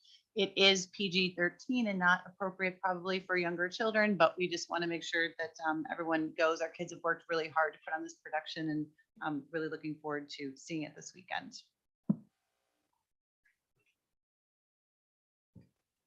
All right, item 7, treasurer's announcements. Craig? So I would like to welcome Hallie Martin. She is here from the Cuyahoga County Treasurer's Office. And she's gonna just do a quick update. She had kind of sent the board an outreach. She's the community, what is your official title? Community Outreach Coordinator for Cuyahoga County's Treasury Department. So she has something to share with the board, and I will turn it over to her. Hi, good evening, everybody. My name is Hallie Martin. I'm the Community Outreach Coordinator for Cuyahoga County Treasury. Thank you for having me. I will be very brief because it looks like I was really busy tonight. I just wanted to bring you some information regarding property taxes, different ways to pay both current and delinquent. We have a program called Easy Pay for your current property taxes, where you can pay your current property taxes monthly in advance. We take your year, we estimate it, divide it in half, and then divide that half into 6. There is no charge to do that. If you do it through automatic debit, through either checking or savings, you do get a small credit on the back end of your property taxes. If you don't want to do it through automatic debit, you can do it through mail and slip service, and you can sign up. If you or someone you know is delinquent, there are various delinquent payment plans that you can sign up for with us in our office. And currently, CHM Housing Partners is paying delinquent property taxes for people up to $10,000, as long as you were affected by COVID, and everybody was affected in some way. So if you were affected by COVID, or you know someone who was delinquent and was affected by COVID, CHM Housing Partners is still accepting those applications. They were supposed to end in June, they got extended, so it's either through the end of the year or until they run out of money. If anyone has a mortgage that had an income loss due to COVID, that you can document, however that income loss was done. Whether you had a second job, whether you couldn't go to work, whether you had COVID, however you lost your income that you can document. There's another program through Community Housing Solutions called Save the Dream Ohio that is paying mortgages for people for 6 months up to $25,000, whether you're delinquent or not. There is an income requirement for that. The income for the household of one is $103,000. Also, for 65 years of age or older and for permanently disabled with an income requirement of 36,100 or less, not including Social Security, or veterans that are 100% service disconnected with no income requirement, there's a homestead exemption that people would qualify for. For the first group, the 65 and older or permanently disabled, the credit is $25,000 off the taxable value of your home. For veterans, the credit is $50,000. I'm going to give you guys these connections to. I don't know if I can get it. There's enough to like just pass down. There should be enough for everybody to go down. In there, you will find some information about the stuff I just said, as well as information about the stuff on HFLA that will have zero interest loans right now. As well as for other information. And if you have any questions, thank you so much for having me. This is our having questions. Have a good night. Thank you. Thank you, thank you. Thank you. Thank you so much. Craig, just one question. Can we make sure that this information be readily available to our community members? Sure. Thank you. Yeah. That's great information. Thank you. No, I'm glad that they reached out, I think to Mark actually, and so we scheduled that for today to just do a quick update. They do offer some great programs out there. So take advantage of that. I'm happy to move the rest of these announcements to the next month because it does involve that policy, or I can talk about what we did find. It's up to you guys. Talking about the volunteers. Yes. Okay. Because I can just move it. That's fine. You wanna- Okay. Perfect. Then I am done. All right. Item 8, hearing of the public. Let me read this, and we have a lot of people here. I suspect many of you will want to speak. If you want to speak, you have to sign in. So just FYI, there's a sign-in sheet. And if you are speaking, please pay attention to this little narrative because it applies directly to you. Persons wishing to address the Board of Education may do so at this point. No formal action will be taken on subjects that are not included on this agenda until the board has had an opportunity to study them. Comments regarding personnel must be submitted in writing through the office of the superintendent. In order for the board to complete the planned agenda in an effective and efficient manner and to provide sufficient opportunities for members of the public to be heard, hearing of the public shall be limited to a maximum of 60 minutes, during which each speaker shall be limited to a maximum of 3 minutes.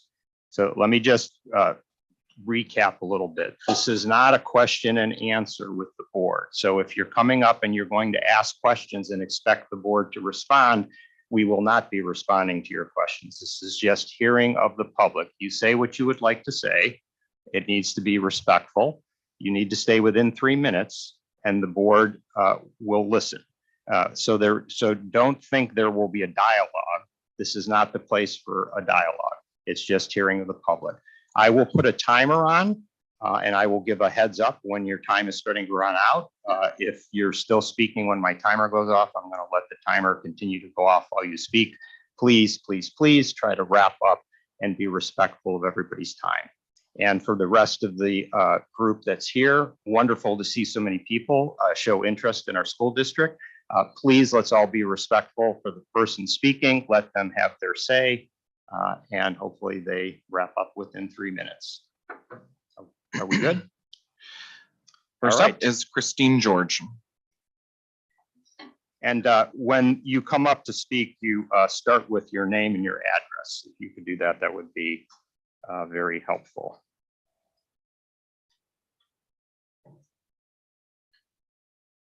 Is the microphone on, Christine? It's green. Should be a green light. Thank you. My name is Christine George, 8390 Sunnydale Drive, Brecksville. Good evening. As a parent of a 6th grader, I recently asked to look at the 7th grade health curriculum. I was troubled by my findings. Our 7th graders are sent to websites that encourage sexual experimentation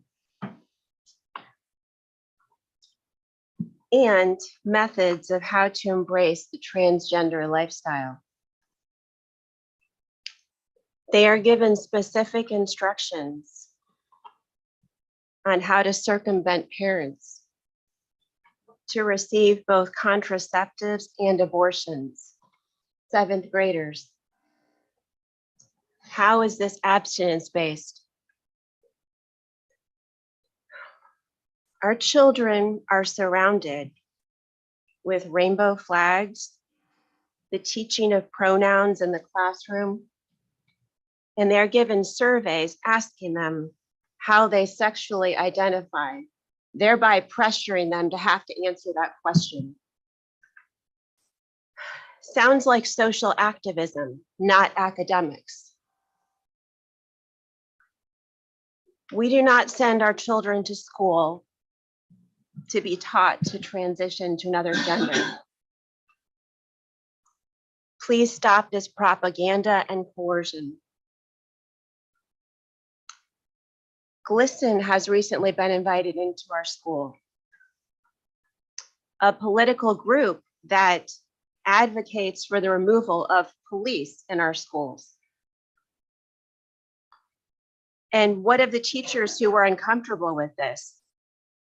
Are they free to speak, or do they fear retribution? Perhaps losing their jobs? Our children's personal mental health information has now been shared with an outside social activist group. How is that keeping our children safe? Why were we as parents never asked if that information could be shared? We encourage you to stand up in mature leadership and make decisions that protect our children. Let them be children. Thank you.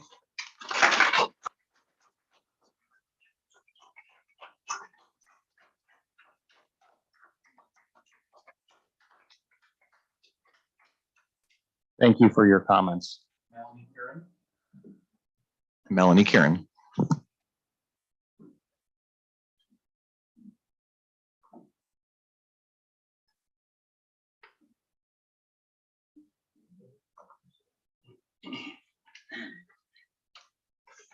Hello, everybody.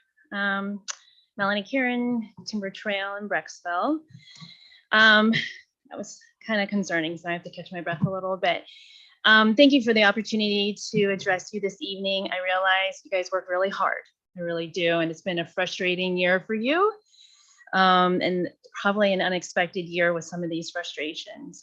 I'm just here as a parent tonight, not necessarily educator, just a mama.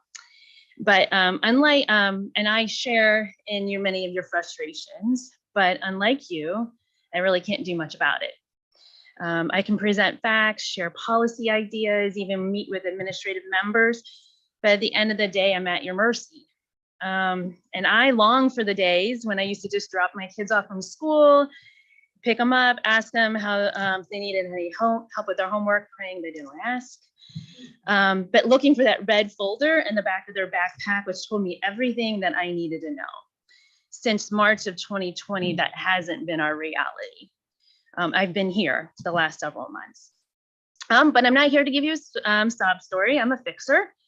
And so I want to encourage you this evening, have this be a point of edification that you have the power to course correct the district, and now is the time. As parents and community members, we are often hearing words of excuses about why things are done and why they aren't done. And I understand education is bureaucracy. However, we live in Brecksville, Broadview Heights. We can do things better. So as board members this evening, I want to just advocate for you 4 things, very concrete things for you to do. Get back to the whiteboard. You preside over a district, number 1, of extremely successful professionals and families. Bring them in, have them help guide you, help them solve problems. We're not all going to agree this evening nor going forward, but you can bring us in and make it so that we can, working families can actually attend these things, not during the day. Number 2, restore a commitment to educational excellence and oversight. I'm concerned about recent cuts in some of our educational offerings and our teachers. Teachers are the point of instruction, not fancy buildings, not cool technology. I'm concerned with the lack of oversight this board has on curriculum due to the changing curriculum platforms. We use less books, more links. What are we doing about that? What's the oversight there? We need to seek better counsel. I think there's a large majority of families who think the district is being run by lawyers seeking good PR. Maybe we're wrong, but that's how it feels. And then lastly, communicate more often. You as a board can communicate. Every Friday we get emails from the high school and from the superintendent's office. Communicate with us. And from what I can see over the last several months, many of the challenges the board faces is due to lack of just basic communication to us. We're smart people, 10 we can seconds. help you out.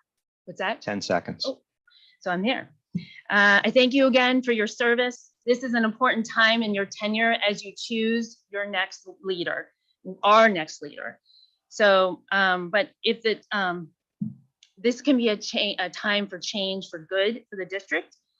And if you need some help, this room is filled with really smart people that can come alongside you, ask for help. Thank you. Time's up.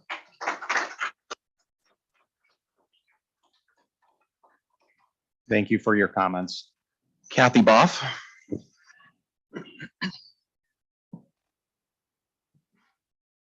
Hello, my name is Kathy Boff and I live at 1143 Fireside Trail, Broadview Heights. Good evening. And I also wanted to touch on the 7th grader middle schools who referred to valid and reliable resources in sex ed. After giving a lesson on how to identify valid and reliable resources, 216.org was one of those resources. It's HHS funded and run by the Cuyahoga County Board of Health. This site promotes extensive gender theory and confusion to minors and advocates for comprehensive sexuality education in schools. Preterm is listed on this site as an abortion care service, and CSE programs violate Ohio Revised Code. Amaze.org is also on this referred valid and reliable site, as a valid and reliable site. It's an initiative led by Advocates for Youth and International Planned Parenthood Federation and other groups. They provide short animated videos. Some titles include Sexual Orientation and Gender Identity, What's the Difference? What is Sexual Orientation, LGBTQ+, Anatomy, Assigned at Birth, Sex Assigned at Birth, Female, Condom Negotiation for those with a uterus. Is it normal to watch porn? Yes, lots of people watch porn. After all, it's right there and it's free. On the Advocates for Youth site, they encourage youth activists to fight to abolish parental involvement laws. And they also run workshops that are entitled, for example, How to Get Police Out of Schools. Love is Respect is another one of those sites. And the information includes feeling safe during sex, 5 tips for your first time. Scarletine.com is enthusiastically recommended by Love is Respect in several different places hyperlinked on this site. 7th graders can discover on Scarletine.com how to do a self-managed abortion, how to do drugs safely, or to consider, do I want to have a monogamous relationship or do I prefer polyamorous relationships? All parents in this school district should have been notified, according to Ohio law, that sexual education topics beyond topics outlined in Ohio Revised Code 33136011 would be provided to students in sex ed class. Parents should have signed an opt-in letter. It is my understanding that this was not done. Furthermore, the district reported on the Ohio Department of Education sex ed compliance audit this past fall that they were in fact in compliance with Ohio Revised Code but in fact, they're in violation by going beyond the topics outlined by state law. So I believe that parents have a right to know which staff members maintain the 7th grade valid and reliable student sex ed resource list distributed to the students during their sex ed class. Thank you.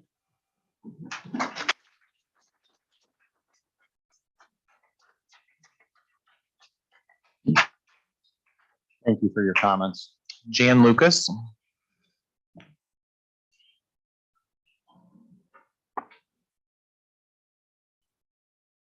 Good evening. It's good to see a lot of people here concerned about these topics. My name is Jan Lucas. I live at 7684 Winding Way, and I'm a retired public school educator. I think what many of us see in our schools today is an autonomy of several well-meaning educators who are guided by weak board policy. And I think they need guardrails to rein in this, what I call the sex, gender, social contagion. School staff are normalizing sexualization of students through pronoun usage, biological reality confusion, and inappropriate sex ed curriculum resources, as you heard from the prior speaker. When there is no board policy, staff members take latitude to interpret these socially driven topics. For example, our guidance counselors involved GLSEN in Broadview Heights, Brecksville Broadview Heights, to provide inclusive environment to prevent bullying, harassment, and discrimination. Students suffer from depression and anxiety and social pressures for reasons unrelated to gender and sex.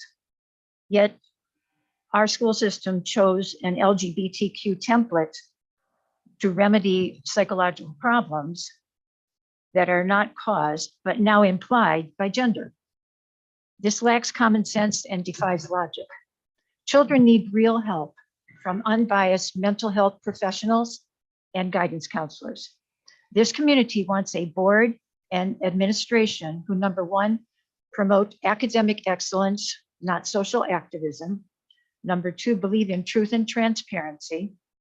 Number three, who are clear on curriculum content and candid with parents about what they're teaching in the classroom. Number four, we want leaders who are inclusive also of families and students who believe in biological reality and a girl's right to privacy in the bathroom. We seek a board and leadership who make establishing a clear, strong board policy their priority. I recommend that the board and superintendent revise our board policy to model it after the State Board of Education Resolution 24 that was adopted this past December to oppose the proposed changes to Title IX and to affirm parental rights and local control of K through 12 education. Thank you.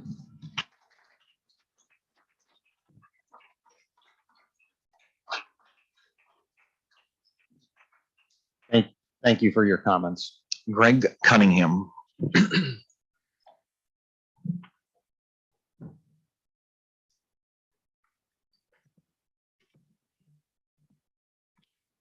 My name is Greg Cunningham. I reside at 7690 Winding Way in Brecksville. I have two children in these schools. Another graduated in 2020. I come before you tonight to ask this school board to remove GLSEN and any other organization that promotes sexualizing children and overstepping parental jurisdictions.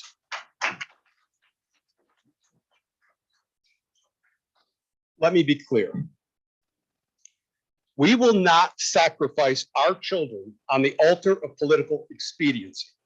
What you do behind closed doors is your business. But if you want our children in the room when you close that door, that's our business.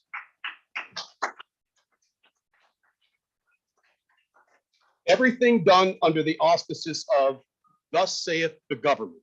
But government is not God. Those who say trust the science can't even tell me what a woman is. This system, this religion is bankrupt. No amount of money thrown at sin can make it clean. We belong to God. Our children belong to us, not the state. These organizations that cry, we just want a seat at the table, are the same organizations that will not be satisfied until they own all the chairs and then the table. They preach intolerance in the name of inclusiveness and corruption in the name of love. GLSEN has no place in this school or any other. You want a curriculum that tells kids not to bully each other? Tell them that we are made in the image of God and therefore are obligated to love one another despite our differences.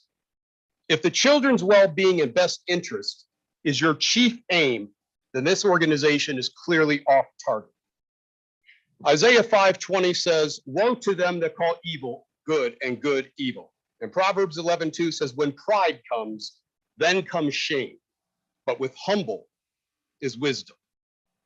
Albert Einstein is credited by saying, "What is right is not always popular, and what is popular is not always right." What I ask all of you to do tonight is do what is right. Thank you.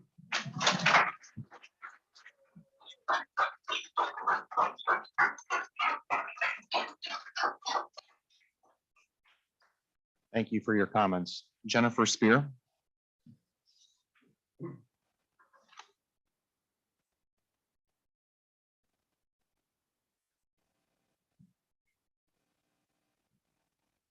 Hi, everybody. So my name is Jennifer Spear. I live at 6545 Glencoe Drive. I am in Brecksville.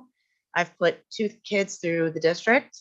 I was very happy to have them go through here. They both did very well. Really, I'm only here to tell you that we're super excited about Pride Fest, that it's already proven to be highly supported in the community. I'm really excited about it. We're very excited about it. We went to vendors and businesses today and received overwhelming support from all of them. We've got lots of vendors that are going to be there, and I wanted to let everybody know in the community that if anyone's concerned about safety and things like that, we are working with the city of Broadview Heights. I'm working with Mayor Ally myself, and I'm meeting with the police chief. We will have police presence. We will have additional security. We'll have emergency personnel, fire personnel. It's going to be very safe. We've asked for insurance policies and health department certificates from the food trucks. It's really going to be a nice event for the town. We're really excited about it. I understand that there's controversy surrounding Pride Fest, but ultimately our only goal is to spread love and understanding, and hopefully help people really learn to progress through this and this journey. And we know that different people are on different parts of their journey, but ultimately this is the direction that we're going. This is the direction we're going as a society. Kids will be gay, kids will be trans. They just will be. We can't stop that. And it's my turn now. Okay. Yeah, let's be So- respectful. Thank you. So much to people's chagrin, some of your kids are gay. Some of your kids are trans. You may not know it yet, but this is what happens. This is part of life. And we have to choose to love. We have to choose to understand. We have to choose to maybe learn a little bit outside the bounds of what we're comfortable with. We're here because that's what we believe in. We believe in your kids. We believe that everybody has the same seat at the table, to use that same phrase. And we believe that is the case with kids. And we want to make sure that kids are safe and kids are loved. So anyway, I'm really excited about Pride event. We're very excited about Pride event. The businesses in town are excited about it. And actually April's got our flyers. So again, if anybody has questions, we have a website, we have email address. You can contact me personally. If anybody wants to sit down and talk about this and maybe try to learn a little bit so that your kids can maybe grow up in an affirming household. As we know, an affirming household means that your kids will probably live a longer and fuller life. So mainly I want to just 10 say seconds. that, thank you very much. That it's going to be a great event and it's going to be very safe. Thank you so much.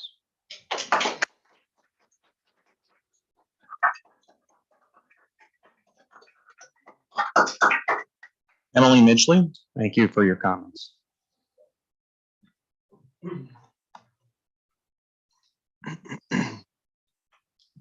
Hi, my name is Emily Midgley. I live at 10155 Deer Run. I have two kids in BBH schools in 5th and 7th grade. They're awesome kids. Board members and administrators, thank you for the work that you do on behalf of our cities and the kids. And I know that all of us are here because we care about our kids and we love them and we just want the best for them. So I'm one of the people working with the BBH Pride group. I'm on the task force and I'm here with several friends who also volunteer for the group. And I think that we probably have a lot more in common than you might think at first blush. So the biggest values that we share are respect and kindness for all people. I've been looking at the portrait of the graduate as I've been sitting here with everyone. And I recognize these things that are so important for our kids, having a broad perspective, being a collaborator within a team, being adaptable and flexible, communicating and listening to other people. These are values that we can all get behind. And this is something that is really important to us and to everybody. So we all want our kids, teachers, and staff to be treated with kindness and respect and to feel safe. And isn't it the point of education for our kids to prepare our kids for the world that they'll face in adulthood? And that's lots of different kinds of people with different perspectives. We want them to be able to listen to each other and interact respectfully. So our mission with the BBH Pride Group is really to promote awareness, instill acceptance, promote inclusiveness, and foster a welcoming community. This is about people young and old, about people who are considering making our communities their home. We feel strongly that ultimately understanding helps save lives. And one of the biggest reasons that we're here is that there's an alarmingly high suicide and murder rate among LGBTQ individuals. I don't think anybody is excited about these statistics. So we are here to truly become a place of real pride in our cities, to celebrate diversity and culture that all of our residents bring. So this is really about inclusion, acceptedness, respect, and kindness. Thank you.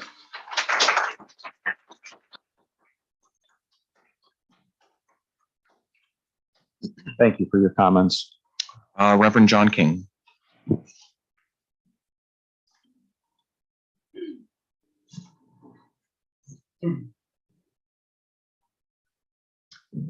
Hello, my name is John King, 2306 West Wallings Road, and in Broadview Heights. My wife and I have a son in the BBH schools, and I am the pastor at Brecksville United Church of Christ. And here's why I support BBH Pride. In the US, LGBTQ youth are 4 times as likely to commit suicide when compared to their peers. In my ministry, I have accompanied these parents to the cemetery when they buried their children. And here's what they tell me. They wish that they had just been there for the kids. They realized too late that the kids just really needed unconditional love and acceptance. How did that ever get so complicated? Among LGBTQ plus youth, a third experience parental acceptance. Another third experience parental rejection. And a third simply hide who they are. 28% become homeless at some point in their lives. As a dad, my heart aches to know those facts.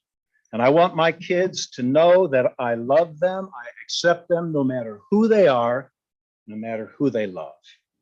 And as a pastor, I want to live and preach Jesus's message, one commandment: love one another. Matthew 25:31 tells me that I will be judged by how I acted with compassion for the most vulnerable and needy and overlooked in the community. So I am hopeful because we can change these data. Among LGBTQ plus kids, suicides drop by 40% if they have just one accepting adult in their lives. Suicides are cut in half when they find a supportive community environment. BBH Pride has zero interest in making any kids gay or trans. We can't change their orientation any more than we could change the color of their eyes or the color of their skin. And we wouldn't want to do that. Nothing BBH Pride does will change the number of LGBT kids in our community. What we are trying to do is change the number of kids in our cemeteries.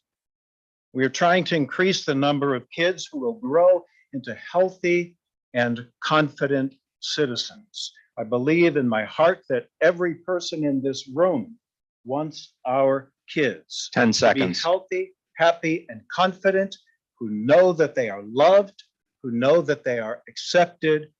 And if we can do that, then I believe we will make BBH proud. Thank you for your time.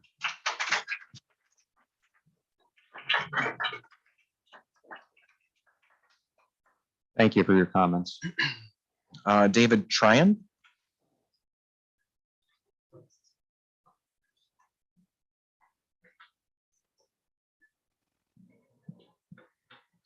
Hi, David Tryon, 8659 Jenna Drive, Broadview Heights.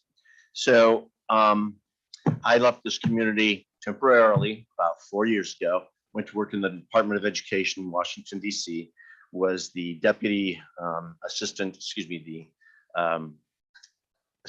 deputy assistant secretary in the Office for Civil Rights. While I was there, we finished drafting and implementing the new Title IX as currently exists. After that, I went down to West Virginia Attorney General's office, acted as Deputy Solicitor General down there. At that point, in there, I spent about 1.5 years working on defending the West Virginia Save Women's Sports Act. During that time, we learned a great deal about gender dysphoria, and in front of the judge, and a U.S. District Court judge confirmed that the Save Women's Sports Act was valid and constitutional and did not violate Title IX. And so that was one important thing. We learned a lot about that, and this judge found that under Title IX and the Equal Protection Clause, that sex is the biological sex, not the identified sex of any person. I understand that we currently allow boys who identify as girls to use girls' bathrooms here. That is inconsistent with Title IX. It is inconsistent with the law, in my opinion. Recently, the 11th Circuit Court of Appeals in Adams versus School Board of St. Johns County held that, in fact, it is consistent with Title IX and with the Equal Protection Clause to segregate boys and girls based on their biological sex, not on their identity, their gender identity. That's the same thing that the judge found essentially in West Virginia, that biological sex is what controls, not identity, gender identity. The only contrary court at the moment at the circuit court level is Grimm in the 4th Circuit, and that had very specific circumstances, and that judge said it was limited to that specific child. So I would further note that in the current Title IX, and I understand that the current administration is trying to revise it, but has not yet done so. And they are also sending out guidance contrary to the existing Title IX. That guidance is nothing more than guidance. It is not binding. I'd urge you to ignore some of those guidances. The current Title IX says in 34 CFR, section 106.33. 10 seconds. A recipient may provide separate toilet, locker room, and shower facilities on the basis of sex. And in 106.34, it states that this section shall not prohibit the separation of students by sex within physical education classes or activities, etc. I would urge the school board to reverse its decision and segregate these facilities based on their biological sex. Thank you very much.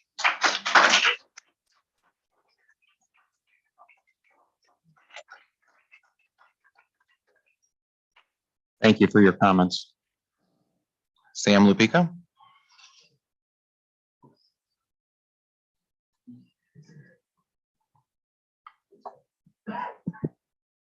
How y'all doing? John, pleasure to meet you. I've been wanting to walk up to you at Panera for a while, so, because you look just like one of my mentors early on in life. All right, I'll catch up with you next time. So John and I are in different sides of this situation. Sorry, name and address. Oh, my apologies. Sam Lopeka, 318 Lazaro Boulevard, Broadview Heights. Thank you, Mark. Thanks. Yeah, John and I are in different sides of this, and that's fine. I went to Brecksville, graduated in '92. Had the pleasure of doing a lot of different things. I was just sitting here thinking, back in '87, I was running cross country, and Don Cox caught us in the girls' locker rooms, and he was not happy with us. He made us run wind sprints in the front of Central for a good hour. And had I known 30 years later, all I would have had to say was I was affiliating with the girl at the time. I could have gotten out of those wind sprints. It would have been awesome. But I didn't know. So, fast forward, here we are. And I agree. I think we're all here for our kids. I have 2 daughters in this district. I have a daughter in the middle school in 8th grade. I have a daughter in the elementary school. Both of them will be moving up. So I'll have a freshman this next year and I'll have a 6th grader this next year. It is my responsibility, it is my ex-wife's responsibility to take care of our daughters, to walk them through whatever they choose to decide to be as they grow up. Our responsibility as a district is simply to make sure our kids do one of 3 things: graduate and go to college, graduate through CVCC, or go become an entrepreneur in that area. That's all we're required to do as a district. We're not required to figure out whether they're gay, lesbian, straight, or anything else. It really doesn't matter. It is not our responsibility as a district. And I would just ask for this district to rethink some of the policy ideas that they're doing. If you brought up guns, if I wanted to have a gun show on the front lawn of the middle school, I think everybody in here would be like, what the heck are you thinking? But we're going to allow this in the front of our middle school. And on top of that, they're blending in to what we're trying to do. It is BBH Elementary, it is BBH Middle School, BBH High School, BBH Pride. So who is supporting this? I can tell you what it looks like to the outside, that it looks like who's supporting this. And I know you guys don't support it. Maybe you do support it. I don't know, but that's what it looks like from the outside. I understand kids will choose to be who they be. I chose to be who I was going to be. Everybody does. However, we have a responsibility to our kids to get them graduated, get them into college, get them into careers. That's our responsibility. Our responsibility is not to figure out what sexual orientation they're going to have. Let the parents deal with that. BBH Pride, if you want to go talk to the parent, by all means, please do. It just shouldn't be done through the schools. And that's all I'd say. I'll finish early. Yeah. No.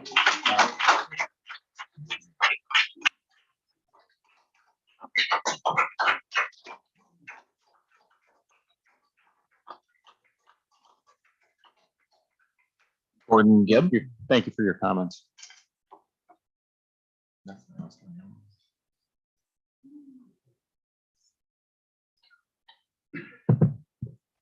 My name is Gordon Gibb. I live at 4360 Ryland Drive in Broadview Heights. Actually, 2 things. First is I'm glad to hear that the superintendent search is going well, and I appreciate the update that Mark provided tonight. I guess this is probably a personal thing for me. I know that there was a survey that went out. It would be great if we could get a little bit of a readout on what the results of that survey were, not necessarily the whole data set, but maybe a summary of what was learned through that. I don't know if something like that could be made available or if that needs to be put in writing, because I know this is not a Q&A, but something to consider, that considering that was supposed to be a big focal point of the community feedback. So would appreciate being able to get a little bit more context there. The second part of this is I am also a part of the BBH Pride group. I am here tonight, really, quite frankly, to clarify that this is not being run through the district, guys. This is our group utilizing some school district property through working with the building administrators. This is not even, honestly, I hope that the board uses its discretion to stay out of this political firestorm, because quite frankly, I'm not really sure what the difference is to anybody here. If you don't agree with it, you don't need to be there. Nobody is going to harm you for not showing up. It is not compulsory. It is not tied to the district. Stop it. as much as I appreciate the Anita Bryant Tribute Act that is going on in here tonight, there is no reason to go around claiming that identifying as gay or lesbian or bisexual is somehow going to harm your children.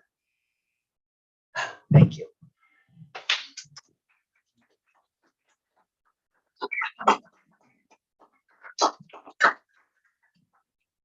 Thank you for your comments. That was the last one. Oh, okay. All right. Well, thank you all for sharing your thoughts at hearing of the public. We're going to continue on with our agenda. You're welcome to stay for the whole thing. And if anybody wants to leave, we won't feel badly. We're going to move on with board business. So item 9 is new revised board policies. This is informational, so this will just be a first reading. So I don't, does the policy committee or Joelle want to make any comments on all of these policies that are out there? Our policy committee, was a public meeting. So, I mean, we've been through these. We've had Mr. Corbett from NOLA help, go through everything. So I'm good. Kathy, anything you want to? No, I mean, the board policies, I'm not sure people pay as much attention to policy as they should. Policy is the Yeah. guideline. Mhm. Lack of policy is also there. So it's interesting because I know people don't, people don't like policy, but if you understand what runs a school district, I encourage you to look at the policy. It's on our website. You can see our policies and it's very clear. And I'm not sure a lot of people have been plugged into that. So please look at it. And thank you for that. I was just speaking about the policies that we were going to have on the first reading tonight, but I would encourage anyone who is interested in school board and what we do to read our policy that is on our website for sure. Well, and That is what we do. Yeah, Yeah, no, it's okay. I'll tie in a little commentary on some of the topics that we just covered. Because the board has been receiving feedback from some concerned parents and community members about the Pride Fest that's going to be happening at the middle school. And, people have various opinions. And so just for some perspective, from a board perspective, we have guardrails, and the guardrails are local, state, and federal law and our policy. So when an organization comes to us and says, we would like to use some of your facilities, we don't gather and have opinions about it to say, let's talk about how do you feel about this group? How do you feel about this group? Now let's cast straws and see, should we let this group use our facility? We go back to laws and policy. And so if organizations meet the requirements of laws and policy, then they're permitted to use the facilities. And so some people get confused thinking, why are you letting a group do this or a group do that? At the end of the day, that's what we do. We use our policy and laws as guardrails to try to figure out where do we land when we're faced with decisions. So some people might be confused thinking, well, wait a minute, do you support that? Why are you letting that happen? And it's just from a board standpoint, this is how we operate. And we need to do that because if we don't, we would be exposed to potential legal proceedings, which then use your money to pay for lawyers to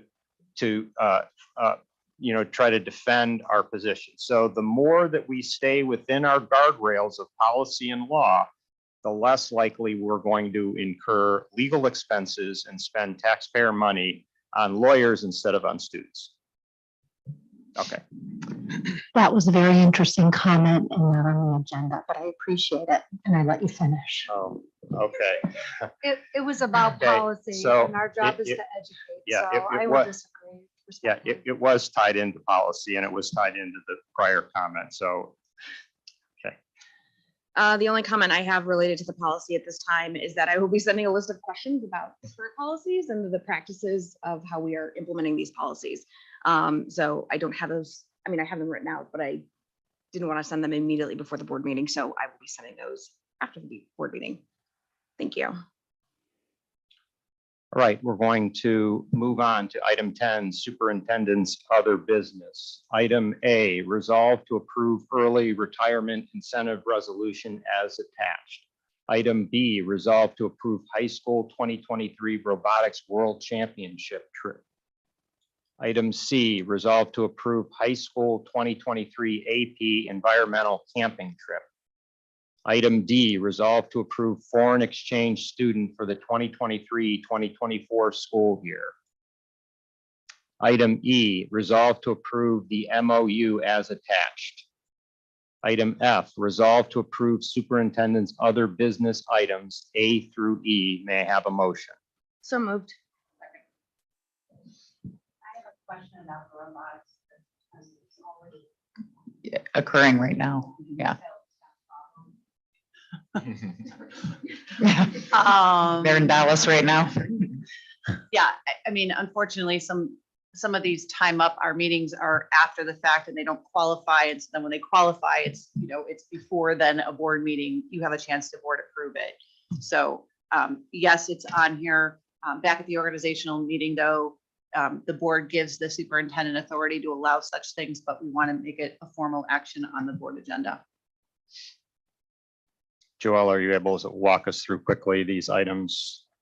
Sure. Item A is an early retirement resolution for one of our ladies here in the office who is retiring at the end of July. Our robotics trip we just talked about.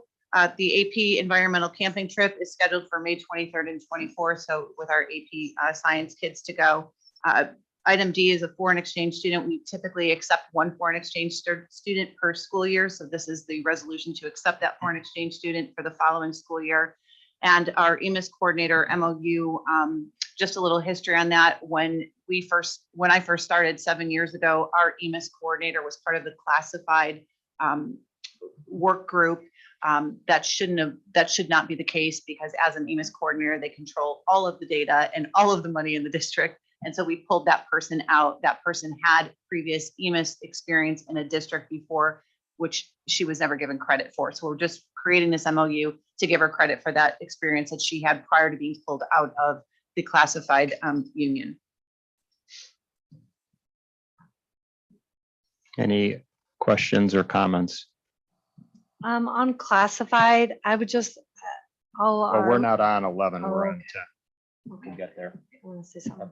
Sorry about that. On the items, item 10, are there superintendent's other business, any other comments, questions? No. Roll call. Mrs. Kramer, Yes. Mrs. Kwiatkowski, Yes. Mrs. Mack, Yes. Mrs. Wigman, Yes. Mr. Dosen, Yes. Item 11, superintendent's personnel recommendations. Item A, resolve to approve the certified personnel recommendations. Item B, resolve to approve classified personnel recommendations. Item C, resolve to approve superintendent's consent items A to B. May I have a motion? So moved. Second. Any questions on the recommendations?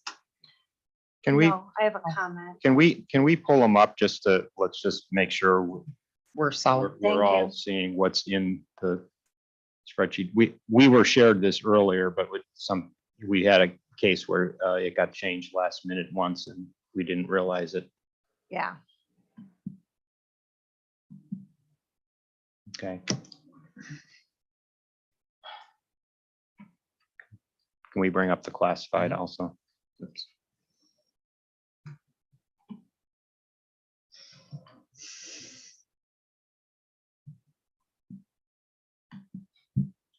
oops. And supplemental. That's next. Gotta vote on this one. Okay, any comments or questions? Yes, for classified. Yes, Am I- this is am the I- time. Now we're on class. Well, I Yep, just, Yep, I want to say our retirements are always hard to see, but one in particular, Mrs. Much, who is been wonderful at customer service.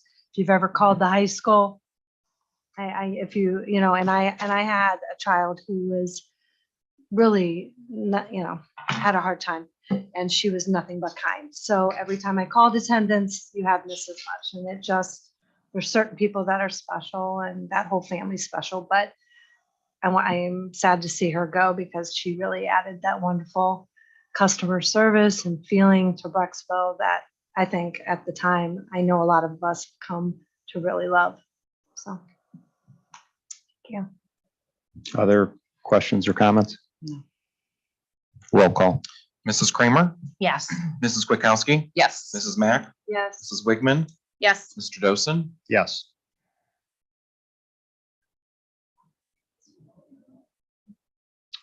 Item E, supplemental recommendations. Resolve to approve supplemental personnel recommendations. May I have a motion? So moved. Second.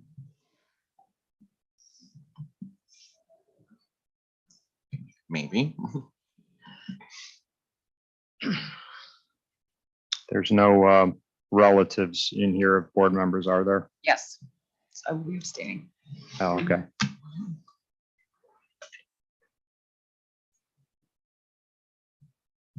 We should be pulling those out. Is that what we decided? Well, it is pulled out It as is to a separate item to vote. So we just need to make sure board members that have a relative on here abstain from the vote. Yes. We pulled out the group, Gotcha. right?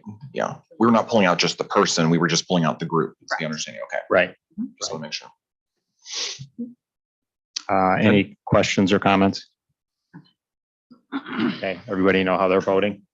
Okay, roll call. Mrs. Kramer, Yes. Mrs. Kwiatkowski, Abstain. Mrs. Mack, I'm gonna abstain as well. Mrs. Wigman, Yes. Mr. Dosen. Yes. Motion carries. All right, item 12, treasurer's consent agenda. Item A, resolve to approve the financial report as attached. Item B, resolve to approve the engagement letter with LGS for the district's annual GAAP conversion as submitted. Item C, resolve to approve the tax rate resolution as attached. Item D, resolve to approve the expenditure and revenue budget modifications as attached. Item E, resolve to accept donations as presented. Item F, resolve to approve the minutes from the March 15th regular board meeting and the March 30th and April 3rd special board meetings as attached. Item G, resolve to approve treasurer's consent items A through F. May I have a motion? So moved. Second. All right, Craig. Okay. The floor is yours. That's what we've all been waiting for. Yes, I know. I think so. I don't know why that is so big, but okay, let's Yeah. make this bigger, I guess. I don't, maybe. So here is our monthly expenditures, or sorry, revenues at the top. We are just waiting for homestead and rollback. So we got our tax settlements in the month of March and our state foundation. And then miscellaneous receipts that came in. We can see our expenditures here. Remember, in March was supposed to be the 3-pay month. We already talked about that before. So now it's a 2-pay month, which is why we still had a positive balance for the month. And then I'm like, how do I scroll over? There we go. This is where we look at as we compare to the old forecast done in November. We'll be updating the forecast in May. So this blue column, once May happens, will be updated for the May forecast before we close our fiscal year in June. Still trending. But we're trending above the forecast, which is good. And like I said, we'll have those final numbers as we kind of work through the last parts of this before the forecast gets published. Fiscal 22 versus fiscal 23 totals of March revenues. We see a larger amount of revenue this March. And again, that is mostly due to the timing of the taxes and how we got a larger settlement this year than we did the prior year. So it's just timing. On the expenditure side, it's less than it was last year in March. And that was tied to salaries that were, again, as it was tied to the difference in pay. So we look at a total increase in, I guess, our cash balance, sorry, of $723,000. It looks like we'll be somewhere around there. I think we're a little bit less as we kind of look at the forecast and the preliminary piece of this. The thing I'm really watching right now is that I just sat in on our healthcare consortium meeting, and it does not look pretty. So we have deficit spent. We kind of we built up a big cash reserve over COVID. So we had a lot of, as a consortium, we had a large excess balance that was building, and we have eaten through that. We've deficit spent tremendously as a consortium this entire year. So our cash balance has diminished in that regard. And so they are right now predicting anywhere from a high single digit to a low teens percentage, which is pretty high. So it's something that we're keeping, in check. And it's why, some treasurers have different methodologies of how they predict their forecast, in out years of health insurance. And we kind of take a little bit more conservative approach, but maybe it's not enough. We usually plan between 8 and 10%. There are some treasurers who do 3 to 5%. I think on healthcare, it's always good to project on the higher end for instances like this, because we could easily be at a 12 or 13% increase, which even if we projected 10, that's not going to severely alter the forecast like it could. So once we get those rates, the November forecast, we should have the numbers. They're going to start prepping us for, they think they'll have a better estimate in June. They'll decide the rates in August. So the November forecast will have the actual and then our projections out. So we'll see if they can have any type of crystal ball for the next 4 years out when we hit November. But healthcare is, it's tough out there, and they're kind of attributing some of that to higher wages in healthcare. And so costs are just they're skyrocketing as they're trying to recruit people and whatnot. So just a little thing about healthcare and what we're watching on expenditures moving forward. So sorry to interject, but so when you do the May forecast, are you going to elevate the number for projected? I'm going to go double check because I think I did 9 or 10. So I may leave it there. I think some of the out years were 8s. And so the next year might go to a 10 and then kind of sit between the 8 and 9. So yes. So I'll look at that to make sure to see I don't remember offhand what I did, but I think for the November one, I think I did 10. So we'll see. But yeah, if it's not 10, we'll be moving it to at least 10, because they're kind of saying we could land at 10, or it could be 11 depending on where we're at. But I'm gonna take a look at that. Yeah. Yeah, and just for background for people, as Craig mentioned, every school district is required to submit a 5-year forecast every 6 months. And you take a look back at 3 years of actual expenditures and revenue, and you project forward 5 years. And in those projections, you have to make assumptions. What do you assume is going to happen in certain areas? And this area is healthcare costs. And as we're looking, we take a more conservative approach of estimating 8 to 10% increase in healthcare costs each year. Craig is saying it's starting to look like the consortium we use to provide healthcare insurance for our staff is now talking about it might be north of where we are. So he might adjust that number in the May forecast update to reflect an anticipation of higher healthcare costs, so that you're always trying to make your forecast as close to reality as you can. But at the end of the day, it is a forecast. So things change and you can't control that. Yeah. And like I said, I don't know in the out years, we would need to keep it so elevated, but at least probably, next year and the year after, probably for sure, as we kind of still navigate the job market and the labor market. Right. So the last chart, we have the green revenue was last fiscal year at the same time frame through March, and the blue is this current fiscal year. So we're just trending a little bit above last year, which is normal. We have some tax increase evaluation, so that is normal. And then the orange is last year's expenditures, and the purple is this year's expenditures. So in general, that's still good because we're trending very similar and very close to where we were last year, given we've had some inflationary pressures. So we are controlling expenses the best we can.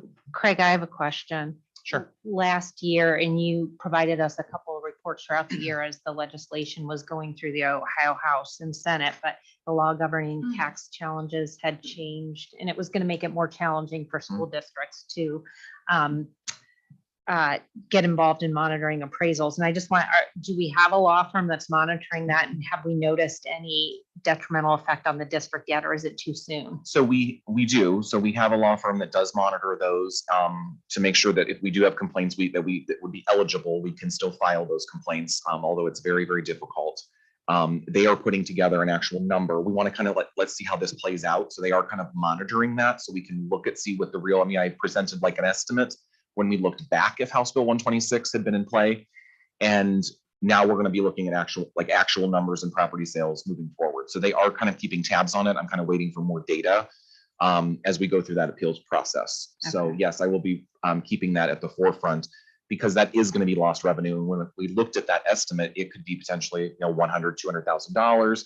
And while that's not, a large amount for the total budget that we work with, when you multiply that over a 5-year forecast or whatever, those are real dollars. And so, you could be north of $1 million over a 5-year forecast or whatever. So it's definitely something that we're watching. And yes, we will look at actual numbers because he still stays in very good contact with me as we kind of work through these. And it's the recommendation because of the law is typically don't waste the legal fees because it doesn't make sense. And so we have that quick conversation and we kind of move on. So there's very few that we can actually file at this point. Okay, but we're spending money on having a law firm doing this monitoring.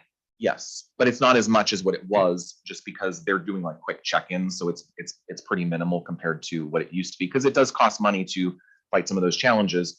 But typically that cost that we would, retain would be more beneficial than the legal fees that we would pay. Okay, the engagement letter is for local government services. They are who does our gap conversion. So that is normal. This is the, I think, 3rd year we've used them. The tax rate resolution is as presented. That did come certified from the Cuyahoga County Auditor's Office. There's a slight reduction in the bond amount from a 2.2 to a 2.1 because they are saying that we will raise enough money to cover our debt for the new building and that bond issue. So that is just sorry. Can you pull that up just so those people dialing in at home can actually see? Yeah, what that looks like. It's a bit archaic, but I know it is. It's a little bit of a archaic form, yes. So on this here, you can see what on the left. Sorry. So on the right is the 21-22 millage, and then on the left is the 22-23 millage. And what's highlighted here is a 2.1 for the bond issue, and it was last year a 2.2. So again, they've done that valuation and have said they can collect enough money for us to pay our debt payments by lowering that. And if we would run into trouble, as it was noted in the description down here, it actually says I wanted to make sure we could increase that if necessary. So I did have a conversation that in the future, if there's an issue, they can obviously raise that back to 2.2 if necessary, but we should be good to go. So they wanted to they made the recommendation to lower it to 2.1, and we went forward with that recommendation. And just to clarify, so people don't think, hey, our taxes are going down. When you passed the bond issue, it was for a fixed amount. Right. And then taxes are levied to hit that amount. So as property valuations increase, the millage decreases because you don't need to tax as high a millage because your property is worth more. So while your millage goes down, the dollar amount you're paying stays flat, and the dollar amount that the district gets stays pegged to that. What was 40? I'm trying to think what the bond 44 million, I think. 44.5 million, I think. So anyway, so this is just some housekeeping with the county to reflect that the millage is going to go down, but in your taxes, it's going to stay the same. I wish I could deliver better news, but sorry. So that's a yearly thing that we do.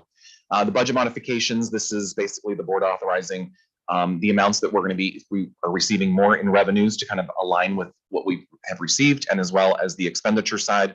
This is bringing us up when we pass our appropriations in June. We kind of get close to what we're going to spend, and now we're kind of doing a little bit of a true up of where we think we're going to end up, and then we'll do our final budget modification for revenues and expenditures at the June, I think 28th meeting maybe, as we close out the fiscal year. So again, normal for this time of year. And I'm sorry, can you just pull those up? I just, because again, people that are watching the meeting, if they're seeing the agenda item, but showing the attachment can be helpful to kind of see what that actually looks like. Yeah, so you have your this is what we originally had as our estimated resource, which is our revenues basically, and how much money or cash on hand we have plus our anticipated revenues. And then this is our new amount, and then that is the actual modification. So it's just the difference between the two. So most of them are going up, but we do have a couple that go down. So the overall impact, and this is by fund, is actually a decrease of $3.8 million. So what's the difference between this document and if you pull up the other AMD, because it's, So one's revenues, one's expenditures. okay. So this is on the expenditure side, what we would be needing to increase and or decrease based on the fund totals in the system. Okay. So beginning appropriations or expenditures, and then what the new amount would be, and then also then what the budget modification is being proposed. Like for instance, this 599, if you recall, we received in July, we didn't know we were getting that grant. We got it. We got the grant for the $100,000 and $100,000, which we're using for security cameras. So now we're basically appropriating and allocating that $200,000 here where we didn't have that in June. So we have to add that to the books on our expenditure side. And just to clarify, Pete, too, for the public, most of the finances, money is, revenue and expenditures are run through funds, which have a fund number, which is what you see on the left. The vast majority runs through what we call the general fund, which is Fund 001.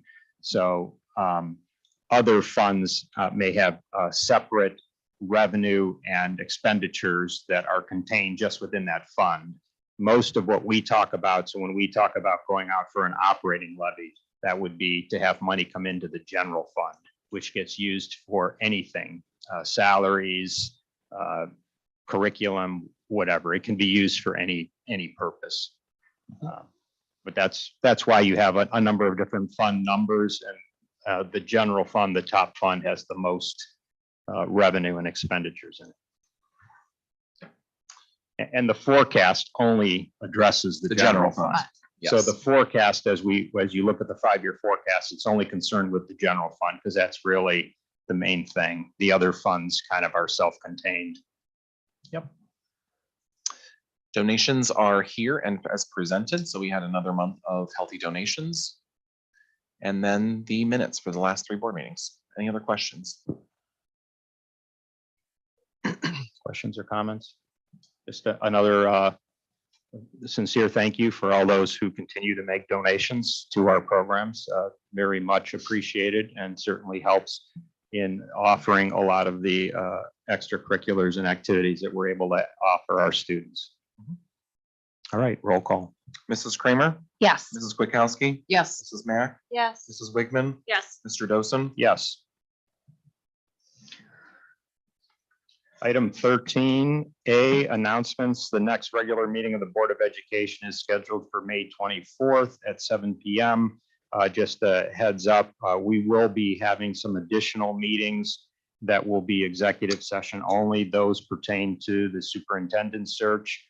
Even when we get down to a final 2 candidates and we go to stakeholder interviews, that is an executive session where the board invites those selected to be stakeholders into the meeting. So you may see notices for these meetings pop up, but I would not encourage you to come because you'll just hear us go into executive session and then you'll have to leave.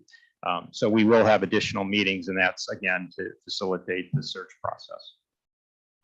Item B, resolve to adjourn the meeting. May I have a motion? So moved. Second. Roll call.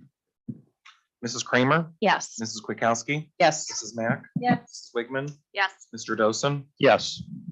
Thank you all.